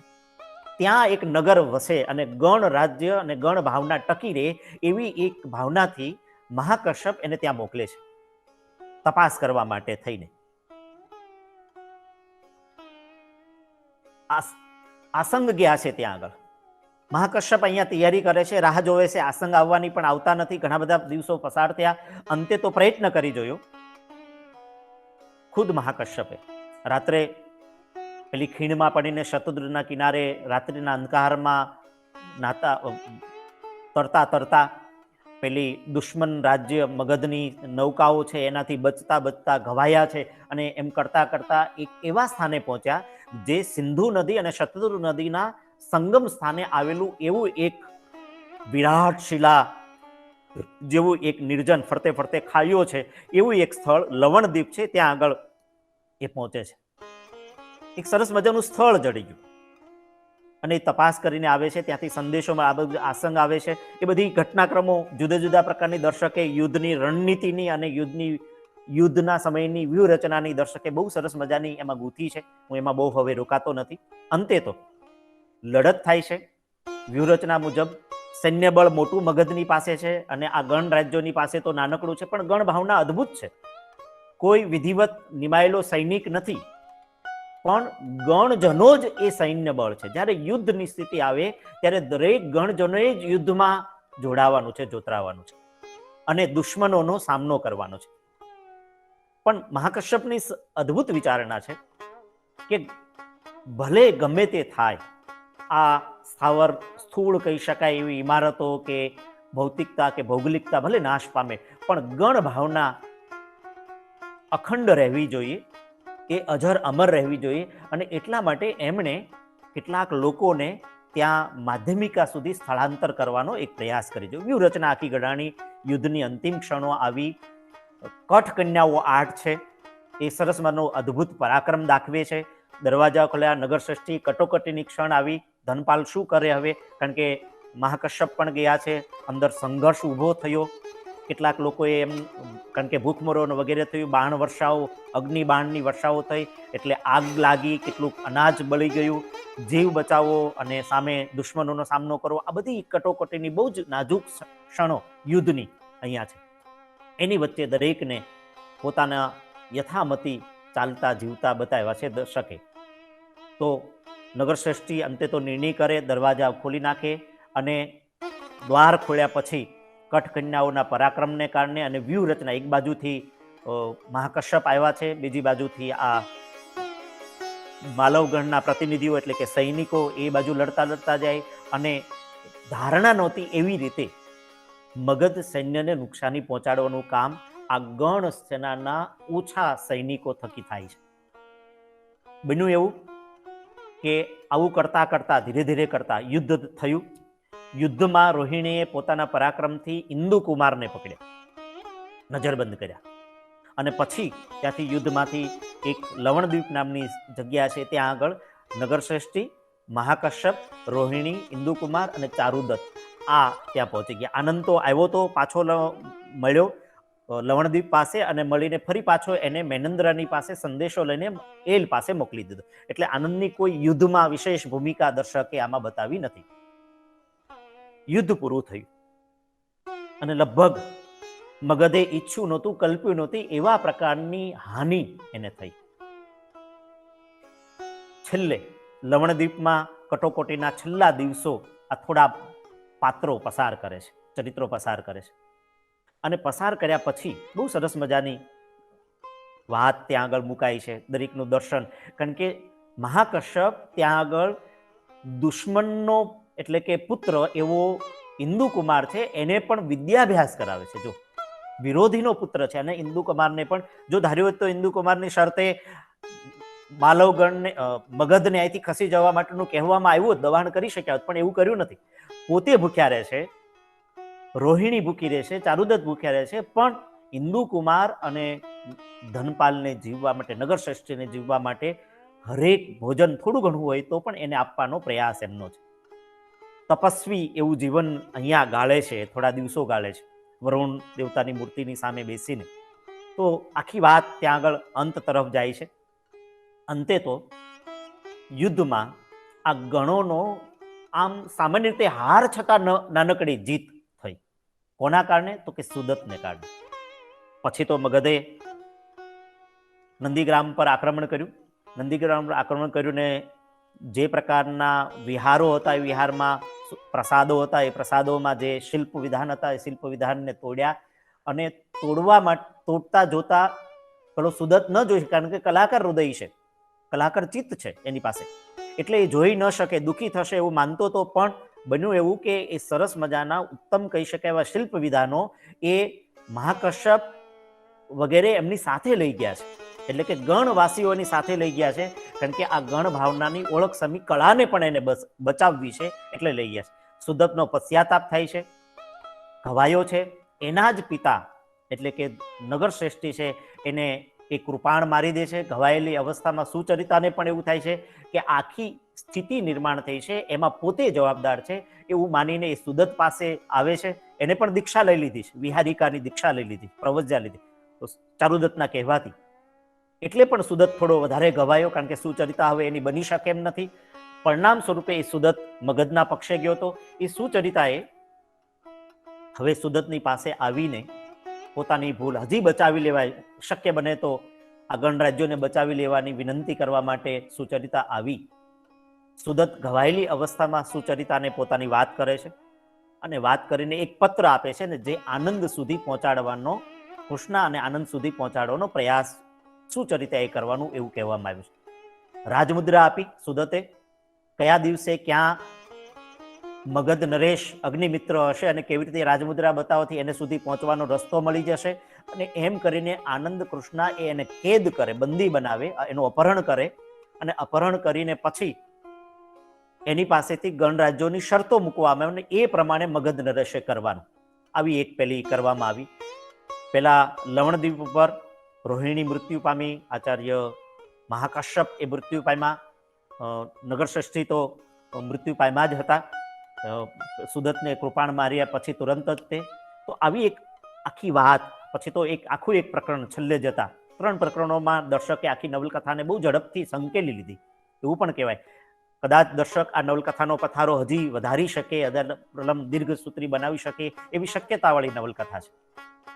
પણ ઇન્દુકુમારની આત્મકથન રૂપે, સ્વગતોક્તિ રૂપે એક આખું પ્રકરણ મૂક્યું. શું બન્યું પછી યુદ્ધમાં, આમ તેમ એમ કરીને ઝડપથી વાતને સમેટવાનો એ પ્રયત્ન કર્યો છે. બીજી બાજુ સુદત્તનું પ્રાયશ્ચિત રૂપે એનો પત્ર પણ મૂક્યો છે. આ બધી વાતોની સાથે અંતે યુદ્ધ પૂરું થયું ત્યારે આ એલ, આચાર્ય શિલભદ્ર એ 2-3-4 જણાની સાથે, વૃદ્ધ પાત્રોની સાથે હવે આનંદ, સુચરિતા, કૃષ્ણા, મેનેન્દ્ર ત્યાં એકઠા થયા છે અને નવલકથાનો અંત આવે છે. આનંદ સુચરિતાને આ ગણ ભાવનાને વિસ્તારવા માટેનું કહેવામાં આવે છે અને કૃષ્ણા અને મેનેન્દ્રને પણ યવનોની પેલા માટે એલ અને એની સાથે પેલાને લઈ જવાની પણ વાત સાથોસાથ કરવામાં આવે છે. અહીંયા નવલકથાનો અંત છે. બહુ જ મજાની વાત મને આ નવલકથામાંથી, ઇતિહાસની કથા બહુ રોચક છે, રસ પડે એવા પ્રકારની છે, એટલે મેં બહુ માંડીને વિસ્તારીને થોડી વાર કહી. ઇતિહાસ કેમ ભણાવવો જોઈએ એના બહુ સામાન્ય નિર્દેશો આ નવલકથામાંથી આપણને મળી શકે એવા પ્રકારના. જીવન અને લોક, મેં શરૂઆતમાં કહ્યું હતું, બંને આખી નવલકથામાં પથરાયેલા છે. પણ સંસ્કાર સિંચન વિનાનો કોઈ સમાજ રચના ટકી ન શકે. નાગરિક ધર્મની કેળવણી એટલે શું, નાગરિકત્વનું ઘડતર એટલે શું, એની આ નવલકથા બહુ સારી રીતે પરિચય આપણને સૌને કરાવે છે. પ્રેમ કથા છે, એની સાથે સંસ્કૃતિ કથા છે. હું થોડા નિર્દેશો કરીને મારી વાત, મને એવું લાગે છે કે સમય ઘણો થયો છે, હું મારી વાત પૂરી કરવાના પ્રયત્ન કરું. આ આંતરકલહ બે પ્રેમીઓની વચ્ચે જે થયો, એ આંતરકલહ ધીરે ધીરે કરતા એ રાજ્ય સુધી વિસ્તર્યો છે. એની સુંદર કથા દર્શકે આમાં મૂકી છે. લોકશાહી અને માનવ મૂલ્યો, આ બંનેની વાત દર્શકે સરસ રીતે મૂકી છે. દર્શકની કથન શક્તિનો પરિચય પણ નવલકથામાંથી મળે, દર્શકની વર્ણન શક્તિનો પરિચય પણ મળે હું તમારી સામે થોડાક સાથોસાથ આની સાથોસાથ મૂકતો જાઉં એટલે તમે વાંચી શકશો. આપણો પ્રાચીન જે વારસો અને વૈભવ હતો એનો સુંદર દ્રશ્યો તમને સતત નવલકથામાંથી જોવા મળશે. તત્કાલીન ઇતિહાસના સત્યને સાંગોપાંગ જાળવવાની એક મથામણ દર્શકની આ નવલકથામાં છે. નૂતન મૂલ્યબોધ પણ દર્શક સાથોસાથ કરતા છે. જો સંઘી ઢાંચો જે જળવાવો જોઈએ એ માટેના જે પ્રયાસો આજે પણ પ્રવર્તમાન સમયમાં થઈ રહ્યા છે, તો આ પ્રવર્તમાન સમયને પણ દર્શક સાથે સાથે ઇતિહાસના એ તત્કાલીન સમયની સાથે ગૂંથતા જાય, સાંકળતા જશે. અદ્ભુત ઇતિહાસના તથ્યોની સાથે આખી કાલ્પનિક વાતને પણ અદ્ભુત રસથી સાથે સાથે ગૂંથવાનો એનો વિનમ્ર પ્રયાસ છે. તત્કાલીન પ્રાચીન દેશકાળ વારસાનું વાતાવરણની સુગંધ તમને આમાં સતત પડઘાયા કરશે, મળ્યા કરશે. કોઈ પણ વાચકને એ પ્રત્યક્ષ થયા કરશે. ભગ્ન અવશેષનો આધારે કાલ્પનિક આખું તક્ષશિલાનું જે આપણી સામે મુકાયું, લોકમત પર ચાલતી લોકશાહી છે, એ દર્શકનું મનોરાજ્ય છે, એ અહીંયા આ નવલકથામાં અવિસ્મરણીય રીતે મુકાયું છે. સૌથી નવલકથાનું ધ્યાનાકર્ષક પાસું જે છે એ લોકોત્તર પાત્રોનું સર્જન. અવિસ્મરણીય એવા પાત્રો છે. આખી યુગ ચેતનાને સંસ્કારે, સંરક્ષે અને સંવર્ધે એવા પ્રકારના ભાવનાશીલ પાત્રો, ગૂઢ પાત્રો એ દર્શકે આ નવલકથામાં ઊભા કર્યા છે, મૂક્યા છે. કુશળતા અને કલા, પ્રેમ અને કર્તવ્ય, આ બંને વચ્ચેનો દ્વંદ પણ સરસ રીતે નવલકથામાં ગૂંથ્યો છે, વારંવાર ગૂંથ્યો છે. એક બાજુ કર્તવ્ય હોય અને બીજી બાજુ પ્રેમ હોય. કોને શરણે જવું? કૃષ્ણના આ વસ્તુ છે. એને કર્તવ્યને વફાદાર રહેવું, કર્તવ્ય ધર્મ બતાવો કે પેલા પ્રેમને પાસે જવું, પણ એ કર્તવ્યને સર્વોપરી માન. એક બાજુ કુશળતા છે અને બીજી બાજુ કળા છે. એક બાજુ આનંદમાં કુશળતા છે અને પેલામાં સુદતમાં કલા છે. એમાં કોને પામવું, કોને મેળવવું, એ વચ્ચેનો દ્વંદ છે. બધા જ પાત્રોની વિવેક, બહુ સરસ મજાનું નિરૂપણ આમાં થયું છે. વિવેક સભર, ક્યાંક વિવેક વિસરાયો છે એ નબળાઈ લેખે પણ આપણે કહી શકીએ એવું છે. એમાં ના નથી, પણ એ કલા પક્ષની ચર્ચા અત્યારે કરવી નથી. પણ આખું સંવેદન અને સાંસ્કૃતિક સીમાને વળોટી જઈને વિશ્વવ્યાપી બની. એટલે બૌદ્ધ ધર્મની વાત પણ સરસ હતી. આચાર્ય શીલભદ્ર જે પૂર્વાશ્રમના દેવહૂતિ છે, સુવ્રતા એ પૂર્વાશ્રમમાં ગૌતમી, એ બંનેના પહેલા એને લઈને અને મેની સાથે લઈને આખો એક બૌદ્ધ ધર્મની વાત પણ યથાવકાશ સર્જકે જ્યાં તક મળી ત્યાં મૂકી છે. એટલે હિન્દુ ધર્મ એ રાષ્ટ્રીય લેવલે અને બૌદ્ધ ધર્મ એ વિશ્વવ્યાપી. તો આવી રીતે આખું પેલું કર્યું છે. બૃહસ્પતિ જેવું જ્ઞાન અને મેધા, અગત્ય જેવી જેની હતી, એવા એલનું ચરિત્ર એ ક્યારેય ન વિસરાય એવા પ્રકારનું છે. વેર નહીં પણ પ્રેમની જ બલવત્તરતા છે એવો એક નિર્દેશ આ નવલકથામાંથી મળી શકે. કથા પ્રવાહને પોષવા અદ્ભુત રસના પ્રસંગો સર્જકે બહુ સરસ રીતે આંતરગૂંથણીથી મૂક્યા છે. પ્રેમ કથામાં પ્રિય છે એ દુશ્મન બને છે અને બીજામાં દુશ્મન છે એ પ્રિય બને છે. અંતે તો નવલકથામાં મધુરેણ સમાપનની માંગલ્ય દ્રષ્ટિ, પાત્રોને કવિનાઈ પણ આપતા પણ આપણને જોડે કંઈક સગવડિયો અંત હશે એવું કોઈને લાગ્યું છે વિવેચકોને. ઉમાશંકર જોશીએ આને મનહર અને મનભર નવલકથા તરીકે પણ ઓળખાવી છે. મુનશીનો જે ઇતિહાસ હતો, એની નવલકથામાં જે ઇતિહાસ હતો એ મોહકપણાનો ઇતિહાસ હતો. આ દર્શકનો ઇતિહાસ પ્રેમ એ મનભર ઇતિહાસ છે, મનભરપણાનો ઇતિહાસ છે, એવું સતત આપણને નવલકથામાંથી પસાર થયા પછી લાગી શકે.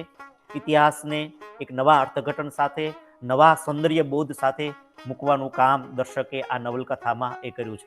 એટલે મારી વાતને અંત તરફ લઈ જતા હું એવું કહી શકું, ઇતિહાસને ઇતિહાસ રહેવા દઈને પોતાના યુગને ઉપકારક એવું દર્શન લેખક રચી શક્યા છે.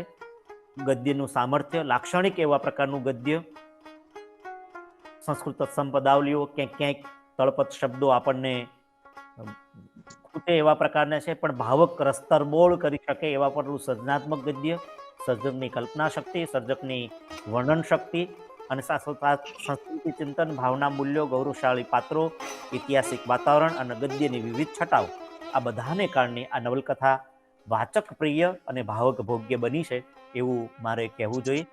કલાકારને એની માણસ તરીકેની ઉણપોમાંથી એની કલા જ ઉગારી શકે એવો એક સંદેશ પણ મૂક્યો છે દર્શકે. આમાંથી લોકલ ગ્લોબલ બની શકે અને ગ્લોબલ લોકલ બની શકે એવી કટોકટીની જે ક્ષણો હોય એ ક્ષણો પણ અને લોકલ ગ્લોબલ વાળી વાત પણ સર્જકે આ નવલકથામાં, હું વધારે પીષ્ઠપેષણમાં એની વિવેચનાત્મક સમીક્ષામાં નથી જતો, આસ્વાદલક્ષી મેં અભિગમ રાખીને મારી વાત કરવાનો એ પ્રયત્ન કર્યો છે. તો આવી સરસ મજાની જુદી જુદી વાત, બહુ સરસ વિધાનો છે કોઈ પણ સંસ્થામાં મૂકી શકાય એવા પ્રકારના, કેટલું સ્પષ્ટ દર્શન આ પાત્રો લઈને આવ્યા છે. અંતે તો આ નવલકથા દીપ નિર્વાણ એ આવા ઉદાત્ત, વૈભવશાળી આપણા વારસાને આપણને પરિચય કરાવનારી એવી નવલકથા છે. ઈસવીસન પૂર્વેના સમયગાળામાં આ ગણરાજ્યની એક આદર્શ વ્યવસ્થા, પ્રજાસત્તાક વ્યવસ્થા આપણી હતી, અને એ પ્રજાસત્તાક વ્યવસ્થાને જાળવવા માટે આજે આપણે કેટલા અંશે કટિબદ્ધ છીએ કે એક આત્મમંથન કરાવે, આત્મપરીક્ષણ કરાવે અને આત્મદર્શન કરાવે એવા પ્રકારની આ નવલકથા છે એવું કહેવામાં મને સહેજે હરકત સુદ્ધા નથી. આ ઉપક્રમે મને આ નવલકથામાંથી એક વધુ વાર પસાર થવાનો અવસર મળ્યો, એ બદલ સર્વ આયોજકોનો હું આભાર માનું. Thank you so much sir. વધુ કશું નથી કેવું, ખાલી આ સમગ્ર પછી જે મેં અનુભવ્યું, જે મારું તારણ છે એ ખાલી મૂકું છું. મને લાગે છે કે અત્યારે જે લોકો જોડાયા છે અને પાછળથી જે લોકો જોશે એ પણ આની સાથે મહદઅંશે સહમત છે કે મને આમાં એક ઉત્તમ પ્રાધ્યાપકના પૂરેપૂરા દર્શન થયા આખી આસ્વાદ શૈલીમાં. તો આઈ મસ્ટ સે કે ઇતિહાસ જ્યારે વ્યક્તિ રસપૂર્વક પોતે મનગમતા કાર્યને જ્યારે પીરસતું હોય, જ્યારે કરતું હોય, ત્યારે એક વર્ગમાં એક ઉત્તમ પ્રાધ્યાપક કેવો હોવો જોઈએ એનું ઉત્તમ ઉદાહરણ મને અત્યારે ભીમરડિયા સાહેબમાં લાગ્યું. અને દર્શકની શૈલી, દર્શકની કલમ અને નીતિનભાઈ તમારી આ આસ્વાદ શૈલી, એ બંનેને હું વંદન કરું છું. એક સુભગ સમન્વય એ પણ છે કે સર અમે આ આખા ઉપક્રમમાં ક્યાંય રવિવાર નથી રાખતો, કોઈ જાહેર રજા નથી રાખતી. આ દરરોજ ચાલે છે, અવિરત ચાલતી પ્રક્રિયા છે. એમાં હું દિવાળીની જો કે રજા પણ નથી રાખવાની, પણ એ રાખી, કારણ કે સમગ્ર નું હિત જળવાવું જોઈએ અને કોઈને એવું એ અટવાઈ ના જાય એના માટે. તો આજે આમ જોવા જઈએ તો આ મણકાની સાથે કાલથી રજાઓ અને પછી 23 તારીખે પાછા આવીએ છીએ. આજે પૂરું પણ દર્શકની કૃતિથી થયો છે અને પુનઃ આરંભ પણ દર્શકની કૃતિથી થશે, અને એ મનસુખ સલ્લા લઈને આવશે, સોક્રેટિસ. તો આજે આ દીપ નિર્વાણ અને પછી સોક્રેટિસ. મારું સૌભાગ્ય છે કે દર્શકની આ કૃતિને આવી રીતે મને એમાંથી ફરી પાછો પસાર થવાનું મળ્યું. હું ક્ષમા પણ યાચી લઉં છું, કારણ કે મેં થોડો વધારે સમય લીધો, કારણ કે એટલી રસ પડે એવી કથા છે. કદાચ મને એવું હતું કે આમાંથી પ્રથમવાર આ કૃતિથી કોઈ અવગત થનારું પણ હશે. થોડી વાત હું માંડીને કથા સૂત્રની કરું અને એની સમીક્ષા સાથોસાથ હજી પણ એ કથાના જે ક્ષણો છે, જુદી જુદી ઘટના પ્રસંગો, એની પણ સમીક્ષા કરીને ઘણું બધું થઈ શકે.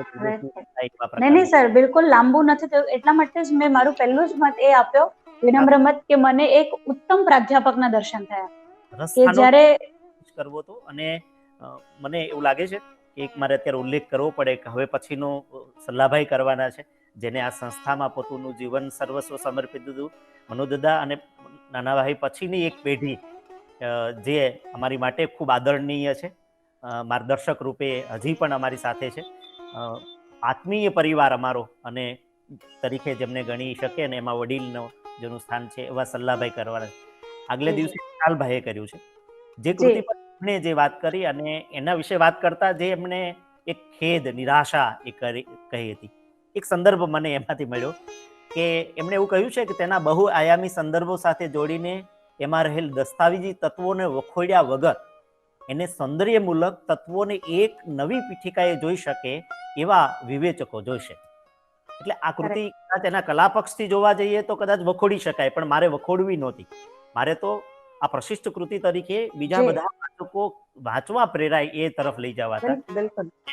આ એક એવી ક્ષણો આ કૃતિમાંથી પસાર થવાની દરેકને મળે કે જે એમને જકડી રાખે સળંગ.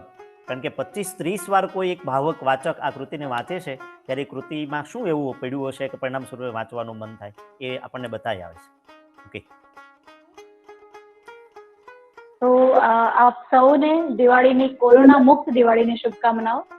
આપ સૌને આપ સલામત રહો, સુરક્ષિત રીતે આપ ખરેખર એન્જોય કરો. અને 23 તારીખે જ્યારે આપણે પાછા મળીએ છીએ ત્યારે ઓફકોર્સ આગલા દિવસે તમને આ લેખ સાથે, આ રાઇટઅપ સાથે એક પુસ્તક મળશે જ. તો ગઈકાલે વિશાલની સાથે, ડોક્ટર વિશાલ ભાદાણીની સાથે વાત થઈ, ધ અનવુમનલી ફેસ ઓફ વોર. એક બહુ જ જુદા પ્રકારની વાત, બહુ જ જુદા પ્રકારનું ભાવાવરણ સર્જાયું. આજે એક અલગ જ ઇતિહાસ અને એના કેટલા બધા પક્ષો, દર્શકની કલમ. અને ઓફકોર્સ સર, ખરેખર આઈ એમ સો વેરી હેપી કે આ એપિસોડ જ્યારે પહોંચશે ત્યારે હું વિનંતી કરીશ અને હું લખીશ પણ કે તમામ શિક્ષકો અને ખાસ કરીને એ વિદ્યાર્થીઓ કે જેમને એવું લાગ્યું છે અત્યાર સુધી કે ઇતિહાસ એ કંટાળાનો વિષય છે, તેઓ આ જુએ અને પોતાના શિક્ષક પાસે માંગણી કરે. અને દરેક મનુદાદાની ખૂબી હતી, ઇતિહાસની કથાઓ એટલી રોચક રીતે, રસાળ રીતે કહેતા કે કલાકો ને કલાકો સાંભળ્યા કરીએ તો પણ આપણે થાકીએ નહીં. મને એક એવું પણ સૂઝે છે કે તમે એવું કહ્યું એટલે કે ઇતિહાસની કથાઓ ફિલ્મોમાં જેમ આવે છે, દાખલા કે બાહુબલી, આ એવી નવલકથાની આની કથા છે કે આની જો સરસ મજાની કોઈ સંજયલીલા ભણસાળી જેવા પાસે આ પટકથા પહોંચે અને પટકથા પરથી ફિલ્મ ઉતરે તો ઉત્તમ ભારતીય ફિલ્મોમાં સ્થાન મળી શકે એવી સરસ રોચક કથા છે. અને આપણે ઈચ્છીએ કે એ થાય, ત્યાં સુધી પહોંચે. એક દિગ્દર્શકનું પણ સદભાગ્ય હોય. ખરેખર તો એ આ પુસ્તકના સદભાગ્ય કરતા દિગ્દર્શકનું સદભાગ્ય વધારે હોય કે સમગ્ર ભારતીય જનતાને કે જે માનસપટ પર એક નવી વાસ્તવિક ચિહ્ન અને વાસ્તવિક ચિત્ર, વાસ્તવિક તથ્ય સાથેની વાત એમના સુધી પહોંચે. બાકી આ એપિસોડ ખરેખર દરેક શિક્ષકો માટે માનનીય બનશે, વિદ્યાર્થીઓ માટે એક નવી બારી ઉઘાડનારું બનશે. અને જેટલી સરસ એમની શૈલી છે એટલી જ રોચક અને એટલી જ સજ્જતા સાથે તમે આ વાત પ્રસ્તુત કરી છે. તો થેન્ક યુ સો મચ કે એક અંગત સ્વજનની જેમ સંકટ સમયની સાંકળ સાચવવા માટે ખાસ કરીને.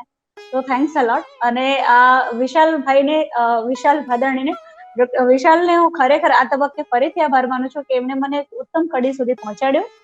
અને આવી રીતે આ કડી ચાલતી જ રહે, આમાંથી નવા નવા મણકાઓ સર્જાતા જ રહે અને આ મણકાઓ પર સમૃદ્ધ થતા રહે, અમારા ઉપક્રમ વધુ સમૃદ્ધ થતું રહે. આપ સૌના આશીર્વાદ અને સહકારની સાથે આ એપિસોડને અહીંયા પૂરો કરું છું. અને સાથે 23 તારીખે મળીશું મનસુખ સલ્લાની સાથે સોક્રેટિસ કૃતિ પર. વન્સ અગેન દર્શકની કલમ અને મનસુખભાઈ સલ્લાનો રસાસ્વાદ. Thanks again. આભાર.